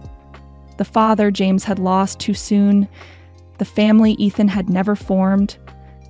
As James continued his excited recitation of ranch activities, Reverend Thomas watched Ethan with knowing eyes. Something passed between the men, a recognition perhaps, or a question silently posed and left unanswered. When the minister finally rose to depart an hour later, the afternoon had begun its gentle slide toward evening, golden light slanting through the west-facing windows. "I should continue on if I hope to reach the Wilsons' place before dark," he said, gathering his hat. "Mrs. Caldwell, it's been a genuine pleasure. I look forward to welcoming you and your children on Sunday." "Thank you for the invitation," Sarah replied warmly. "We'll be there, God willing and creek allowing." Ethan walked the minister to his horse, their conversation pitched too low for Sarah to hear from the porch where she stood with the children. Whatever passed between them appeared earnest on the Reverend's part and guarded on Ethan's, judging by their expressions and postures. As Reverend Thomas mounted, he said something that caused Ethan to glance back toward the house, toward Sarah and the children, with an expression that combined awareness and uncertainty in equal measure. The minister's parting look carried a weight of knowing that made Ethan visibly uncomfortable, his shoulders stiffening as he raised a hand in farewell. The Reverend tipped his hat to Sarah as he rode past. "Mrs. Caldwell, you've worked wonders with Eliza's garden." She would have considered that the highest form of respect for her memory. His smile widened to include the children. "And young James, I expect to hear more about your ranching adventures on Sunday." With that, he urged his mare forward, leaving behind a thoughtful silence that stretched until his figure disappeared around the bend in the road.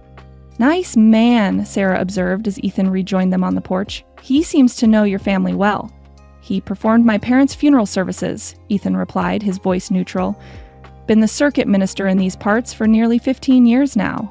"He asked you about the church roof, didn't he?" James piped up. "Miguel says it leaks something terrible when it rains hard." "Did he now?" Ethan raised an eyebrow. "Miguel seems to have quite a lot to say on matters that don't concern ranch work." "Will you help fix it, Mr. Hayes?" Emma asked, her perceptive gaze assessing his reaction. "Before Easter?" Something in Emma's direct question seemed to touch a nerve that the minister's more diplomatic approach had failed to reach.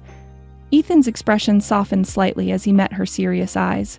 "Perhaps," he said after a moment's consideration, "if the creek allows passage and the ranch work permits." Sarah found herself holding Ethan's gaze a moment longer than propriety strictly dictated, a current of unspoken understanding passing between them. The minister's visit had disturbed the fragile equilibrium of their temporary arrangement, introducing considerations of community, faith, and connections beyond the boundaries of Evergreen Ranch. As they turned to go inside for the evening meal, Sarah caught herself wondering what Sunday might bring beyond the Easter service itself. The creek's recession meant more than just access to town and wagon repairs. It meant decisions could no longer be postponed, journeys no longer delayed. Whatever tender shoots had sprouted during this unexpected interlude would soon face the test of separation and the harsh light of practical reality. Yet as she watched Ethan lift James onto his shoulders for the short walk to the house, his large hands secure around the boy's small ankles, Sarah found herself hoping that some growths, once properly rooted, might prove hardy enough to survive transplanting, or patient enough to await an eventual return. Saturday dawned clear and unseasonably warm, the kind of day that whispered promises of summer while spring had barely established its tenuous hold. The creek had receded enough for Ethan to cross on horseback the previous afternoon, returning with supplies from town lashed to his saddle, including the crucial iron parts needed for Sarah's wagon repairs.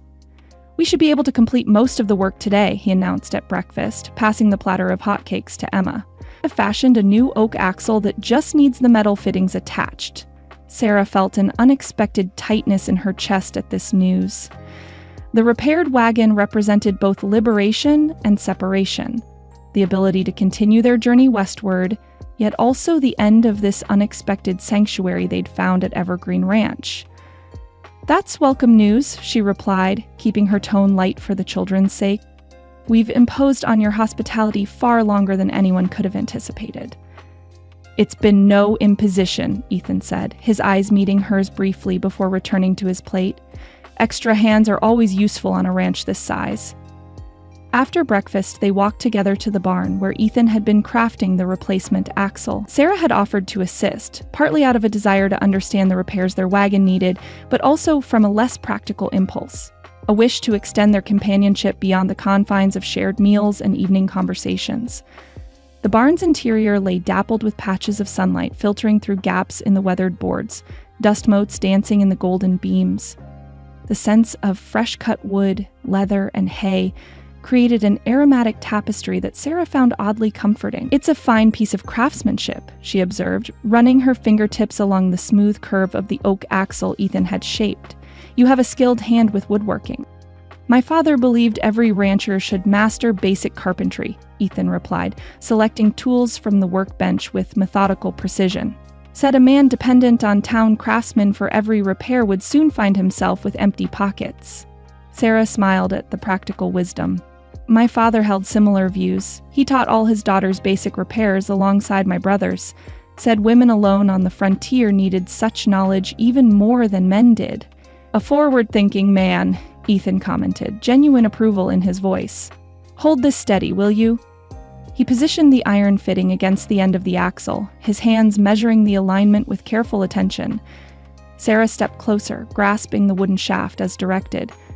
The proximity brought her shoulder nearly touching his arm, the clean scent of his soap mingling with the earthy smells of the barn. "Like this?" she asked, her voice sounding oddly breathless to her own ears. "Perfect," he confirmed, reaching for a mallet. Their hands brushed as he adjusted her grip slightly, the brief contact sending a ridiculous flutter through her stomach that she firmly attributed to the morning's strong coffee. They worked in companionable silence for several minutes, the rhythm of their cooperation smoothing any awkwardness. Sarah had always enjoyed useful labor, finding satisfaction in tasks that produced tangible results.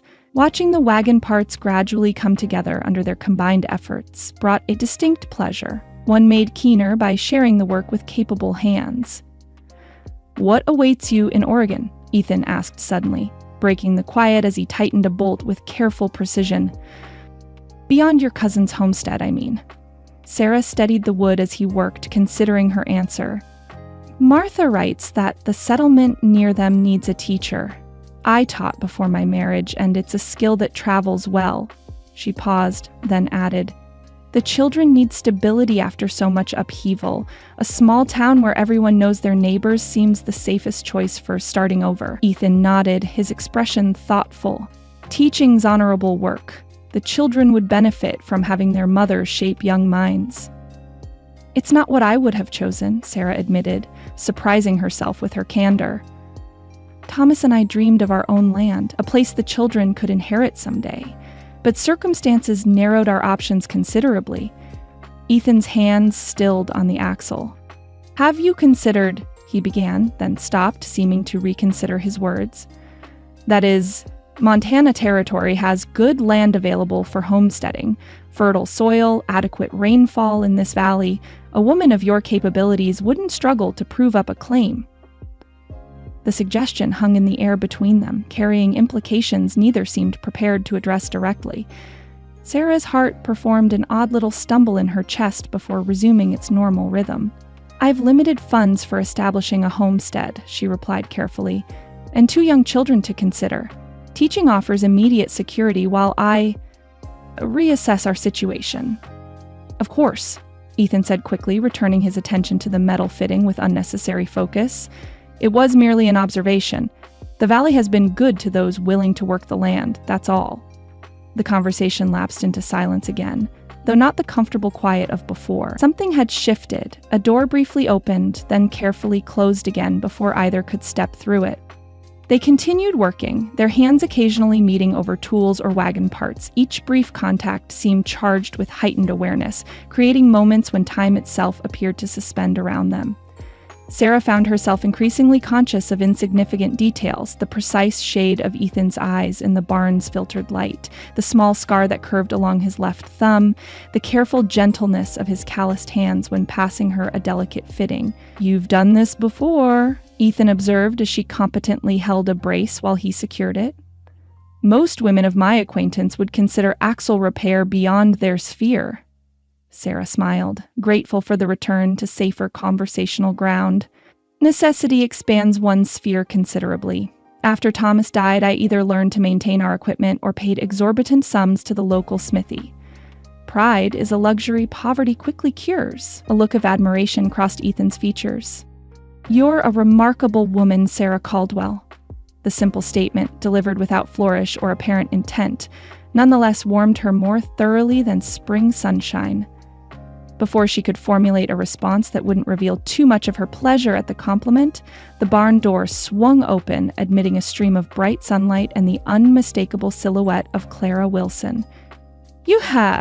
Ethan Hayes, are you hiding from civil company again?" Clara called cheerfully, before her eyes adjusted to the barn's dimmer light and registered Sarah's presence. "Oh, Mrs. Caldwell, I didn't realize you were occupied together." The slight emphasis on "together" carried insinuations that sent heat rising to Sarah's cheeks. She stepped back from the wagon axle with perhaps more haste than dignity required. "Good morning, Mrs. Wilson," she greeted, smoothing her apron with flour-dusted hands. "Mr. Hayes is kindly repairing our wagon axle. I'm merely assisting with the simpler aspects." "How industrious," Clara replied, her bright gaze taking in their proximity and the easy familiarity of their shared workspace. "Reverend Thomas mentioned encountering you here during his circuit, said you'd made quite an impression on the Hayes household." Her eyes twinkled meaningfully, the garden especially. "Mrs. Caldwell has a gift with growing things," Ethan said, his tone deliberately neutral as he wiped his hands on a cloth. "What brings you by, Clara? Something needed at the ranch?" "Can't a neighbor visit without an ulterior motive?" Clara asked, affecting wounded innocence that deceived no one. "Though, now that you mention it, Hiram wonders if you might spare Miguel for the church roof repairs tomorrow. Seems they're short-handed for the steeper sections." "I'll send him after the morning milking," Ethan replied. "Anything else?" Clara smiled sweetly, undeterred by his transparent attempt to hasten her departure. "Just thought I'd bring by some fresh-baked apple hand pies." She patted the covered basket over her arm. "The children might enjoy them before your journey onward, Mrs. Caldwell." "That's very thoughtful," Sarah acknowledged. "They'll be delighted." Clara's attention returned to the wagon repairs, her head tilting as she assessed their progress. "Will you be leaving us soon, then? What a shame, with Easter just tomorrow. The social gathering after services is quite the highlight of our spring season." "We'll attend the service before departing," Sarah assured her. "The children are looking forward to it." "Wonderful!" Clara exclaimed. "And you'll stay for the social afterward, of course. There's dancing in the afternoon." She glanced slyly at Ethan. "Even confirmed bachelors have been known to unbend enough for a reel or two on Easter Sunday." Ethan's expression suggested he'd sooner wrestle a mountain lion than participate in such festivities, but he maintained a polite silence that Clara cheerfully ignored. "My niece Rebecca has been practicing her piano pieces for weeks," she continued, seemingly oblivious to Ethan's discomfort. She plays beautifully, such sensitive hands." "I'm sure she's very accomplished," Sarah replied diplomatically, fighting the inexplicable urge to step closer to Ethan as if physical proximity might somehow counter Clara's matchmaking efforts on her niece's behalf. Clara lingered for another quarter hour, her conversation skipping lightly from town gossip to pointed inquiries about Sarah's journey, plans to thinly veiled observations about how settled the Caldwell children appeared at Evergreen Ranch. Throughout, her sharp eyes missed nothing, not the way Ethan and Sarah maintained a careful distance after her arrival, nor how their glances occasionally met with shared understanding when Clara made particularly transparent remarks.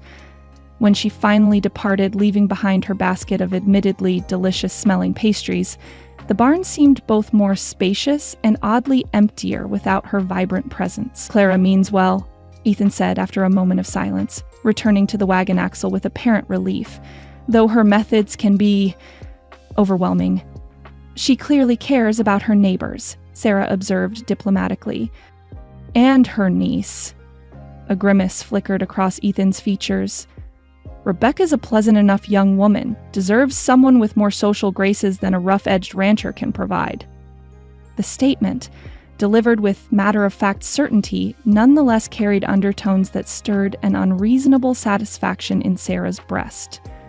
Before she could examine this reaction too closely, Ethan handed her a wrench, their fingers brushing in the exchange. "Hold this fitting steady," he instructed, his voice a touch rougher than before. "We'll have your wagon roadworthy by nightfall."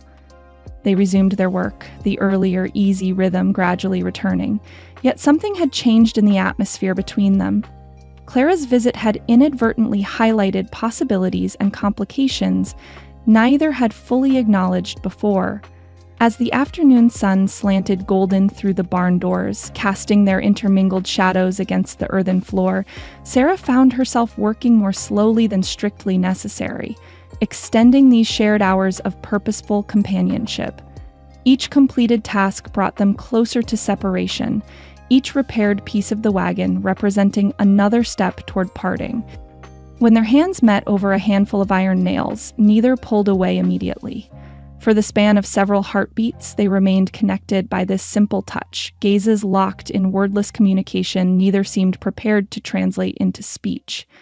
It was Ethan who finally broke the moment, clearing his throat and withdrawing his hand with careful deliberation. "We should check our progress against the wagon frame," he said, his voice carrying a gruffness that hadn't been present earlier. "Make sure the measurements align properly." Sarah nodded, unable to trust her voice immediately. As they walked together toward the stranded wagon behind the barn, she found herself acutely aware of the distance between them. Mere inches of spring air, charged with unspoken possibilities and practical impossibilities.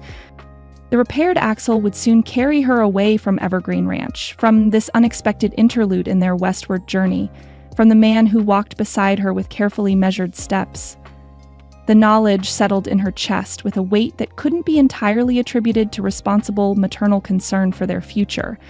Some repairs, it seemed, were considerably simpler than others. Supper that evening held a celebratory air, with the near completion of the wagon repairs representing both accomplishment and approaching farewell. Sarah had prepared a special meal, using the last of their preserved venison, supplemented with early spring greens from the garden and fresh bread still warm from the oven. "The wagon will be ready by tomorrow afternoon," Ethan announced as he passed the bread basket to Emma. "We can depart for town in the morning for Easter services, then complete the final adjustments afterward." "Will we leave right away?" James asked, his expression falling at the prospect. "Not immediately," Sarah assured him, noting the shadow that crossed Ethan's features at the question. "We'll need to provision properly before continuing our journey. Perhaps Tuesday morning if all goes well?" The temporary reprieve brightened James's countenance. "Good. I promised Mr. Miguel I'd help him with the new calf before we go. He says she's taking to the bottle now." "You've become quite the rancher," Sarah observed, her chest tightening at her son's obvious attachment to Evergreen and its inhabitants. The coming separation would be harder on him than she'd initially anticipated. "Mr. Hayes," Emma said, setting down her fork with deliberate precision, "James and I have never attended a proper social gathering. Will there truly be dancing after the Easter service tomorrow?" Ethan looked momentarily discomfited by the direct question, So I understand. I haven't attended in recent years, but the tradition continues. Do you know how to dance? James asked, wide-eyed curiosity replacing his earlier despondency. Papa used to dance with Mama sometimes, but he never taught me any steps. A fleeting expression of discomfort crossed Ethan's features. I learned the basics many years ago. My mother insisted every Hayes should know how to conduct themselves properly in social settings. Could you teach me? James asked, leaning forward eagerly. Just one dance? So I won't look foolish tomorrow? Sarah prepared to intervene, sensing Ethan's reluctance, but before she could speak, his expression softened in the way it invariably did when James made a direct appeal. I suppose a quick lesson wouldn't go amiss, he conceded, though I'm far from an expert. James's face illuminated with delight. Now? Can we do it now? Let's clear the supper dishes first, Sarah suggested, hiding her surprise at Ethan's willingness to accommodate such a request. Then perhaps Mr. Hayes might demonstrate the simplest steps. The dishes were cleared and washed in record time, James barely containing his excitement as the adults moved the furniture back from the center of the main room, creating a modest dance floor. Emma seated herself on a wooden stool, hands folded primly in her lap, her expression a mixture of interest and mild skepticism. The Virginia reel is commonly danced at gatherings like tomorrow's, Ethan explained, standing somewhat stiffly in the center of the cleared space. But it requires multiple couples. A simple two-step might be more practical to demonstrate. Show me, James urged, bouncing slightly on the balls of his feet. Ethan cleared his throat, clearly uncomfortable as the center of attention. Well, you begin with a proper bow to your partner, he demonstrated with formal precision, and then take the proper position. His movements as he demonstrated the basic steps had a mechanical quality, his body held rigidly as he counted aloud. 2, 1, 2, forward and back, turn to the side. The stiff, overly formal demonstration struck Sarah as unexpectedly endearing. This capable man who could break horses and manage a ranch single-handedly, rendered awkward by a simple dance step. A laugh escaped her before she could suppress it. Ethan stopped mid-count, raising an eyebrow in her direction. I did warn you about my limited expertise, he said dryly, though the corner of his mouth twitched slightly. I'm sorry, Sarah apologized, her amusement still evident in her voice. It's just, you appear to be marching to battle rather than dancing. There's generally more fluidity involved. Perhaps a demonstration from someone more accomplished would benefit James, Ethan suggested, a challenge evident in his tone despite the polite phrasing. Perhaps it would, Sarah agreed, rising from her chair with unexpected eagerness, if you're willing to partner with such a critic. I believe I can endure it for educational purposes, Ethan replied, the formality of his words belied by the warmth in his eyes. Sarah moved to stand before him, suddenly aware of her calico work dress and practical braid, hardly proper attire for dancing. Yet, as Ethan extended his hand in invitation, such concern seemed trivial compared to the simple pleasure of movement after weeks of travel and work. Children, if you could provide our rhythm, she suggested, a steady clapping like so. She demonstrated the tempo, which Emma and James immediately mimicked with enthusiastic, if not entirely coordinated efforts. Ethan's hand settled at her waist, warm and steady through the fabric of her dress. Her own came to rest lightly on his shoulder, their free hands joining at the proper angle. The formal dance position brought them closer than propriety typically allowed, creating a small island of shared space amid the room's expanse. Ready, he asked, his voice pitched low enough that only she could hear. Sarah nodded, oddly breathless despite the simplicity of the moment. They began with the basic steps, Ethan initially maintaining his earlier stiffness. Yet as they continued, something in his posture gradually eased, the military precision softening into more natural movement as confidence replaced self-consciousness. You see, James, Sarah called, though her attention remained firmly on her partner. The steps flow together rather than standing as separate movements.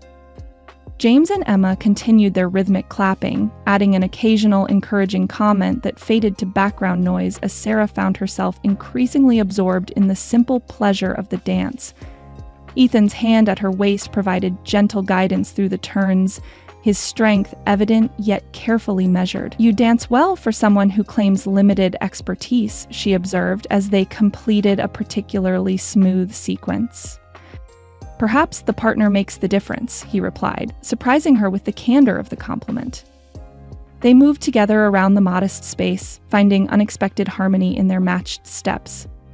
What had begun as an instructional demonstration gradually transformed into something more genuine, the simple joy of movement shared with a compatible partner. During a turn that brought them momentarily closer, their eyes met with unexpected directness. The children's clapping, the crackle of the fire, the very walls of the ranch house seemed to recede, leaving only this moment of connection suspended in amber light. Something passed between them, recognition, possibility, awareness, that transcended the simple framework of a dance lesson. The moment held, stretched, trembled on the edge of transformation, then broke as Sarah stumbled slightly, her skirt catching beneath her foot. Ethan's arm tightened reflexively around her waist, steadying her with instinctive protectiveness. "Thank you," she murmured, stepping back with more haste than grace, suddenly aware of the children's watchful presence and her own flushed cheeks. "I think James has the basic idea now." "Can I try?" James asked, oblivious to the charged atmosphere his request interrupted. "Of course," Sarah agreed with perhaps excessive brightness, grateful for the distraction. "Mr. Hayes can show you the proper hand positions." She retreated to stand beside Emma, her heartbeat gradually settling into its normal rhythm as she watched Ethan patiently guide James through simple steps. His awkwardness had vanished entirely, replaced by the natural grace he typically demonstrated in physical tasks. "You looked very pretty dancing with Mr. Hayes," Emma observed in a whisper, "like in a storybook." "Hush," Sarah admonished gently, though warmth rose to her cheeks at her daughter's perception. It was merely a demonstration. Emma's knowing expression suggested she remained unconvinced by this explanation, but she mercifully kept further observations to herself. The evening continued with James practicing his newly acquired skills, eventually persuading Emma to serve as his partner while Sarah played a simple tune on the mouth harp Thomas had given her years before. Ethan watched from his armchair, his expression softened by the lamplight and the children's evident enjoyment. Later, after the children had been tucked into bed with excited whispers about tomorrow's Easter celebrations, Sarah found herself too restless for immediate sleep. She stood at the bedroom window, gazing out at the star-scattered Montana sky, her mind replaying moments from the evening's impromptu dance. The physical memory of Ethan's hand at her waist, the steady support of his arm during turns, the unexpected connection when their eyes met. These sensations lingered like phantom impressions on her skin and consciousness. She pressed her fingertips against the cool glass, as if physical contact might ground her wandering thoughts. A widow not yet 2 years, with responsibilities to her children and practical plans for their future, what business had she developing tender feelings for a Montana rancher whose life was rooted firmly in soil? Her own path would soon carry her beyond. Such foolishness benefited no one, least of all the heart that would bear the pain of separation. Yet as she finally lay in the darkness beside her sleeping children, Sarah could not prevent her thoughts from returning to those moments when the distance between two separate lives had briefly collapsed into shared rhythm and unspoken possibility. Across the ranch house, in his own room, Ethan Hayes lay similarly awake, his usual ability to find immediate sleep after a day's labor mysteriously absent. The ceiling above his bed held no answers to the questions circling his mind, no resolution to the competing instincts of self-protection and nascent hope. He had built his life around certainties, the predictable patterns of seasons, the dependable results of labor properly applied, the established boundaries between his solitary existence and the wider community. The Caldwell family's unexpected arrival had disrupted these certainties, introducing variables for which his carefully constructed independence had no ready equation. The memory of Sarah in his arms during their dance brought an unfamiliar tightness to his chest. How long had it been since he'd held a woman, even in the formal context of a simple two-step? The war and its aftermath had hardened him against such basic human connections, building walls that had served him well through years of solitary focus on the ranch's development. Now those walls showed unexpected fissures, hairline cracks through which warmth and possibility had begun seeping, despite his best efforts at containment. The prospect of the Caudwells' imminent departure should have brought relief, a return to the orderly existence he had so carefully constructed. Instead, it created a hollow sensation beneath his ribs that no amount of practical reasoning seemed able to fill. Tomorrow would bring Easter services, wagon completion, preparations for departure, practical matters requiring attention and action rather than this useless circular thinking. Ethan turned onto his side, forcibly redirecting his thoughts toward these concrete tasks. Yet as sleep finally claimed him, his dreams held the echo of clapping hands, the scent of lavender water, and the trusting weight of a woman turning in his arms beneath the gentle glow of lamplight.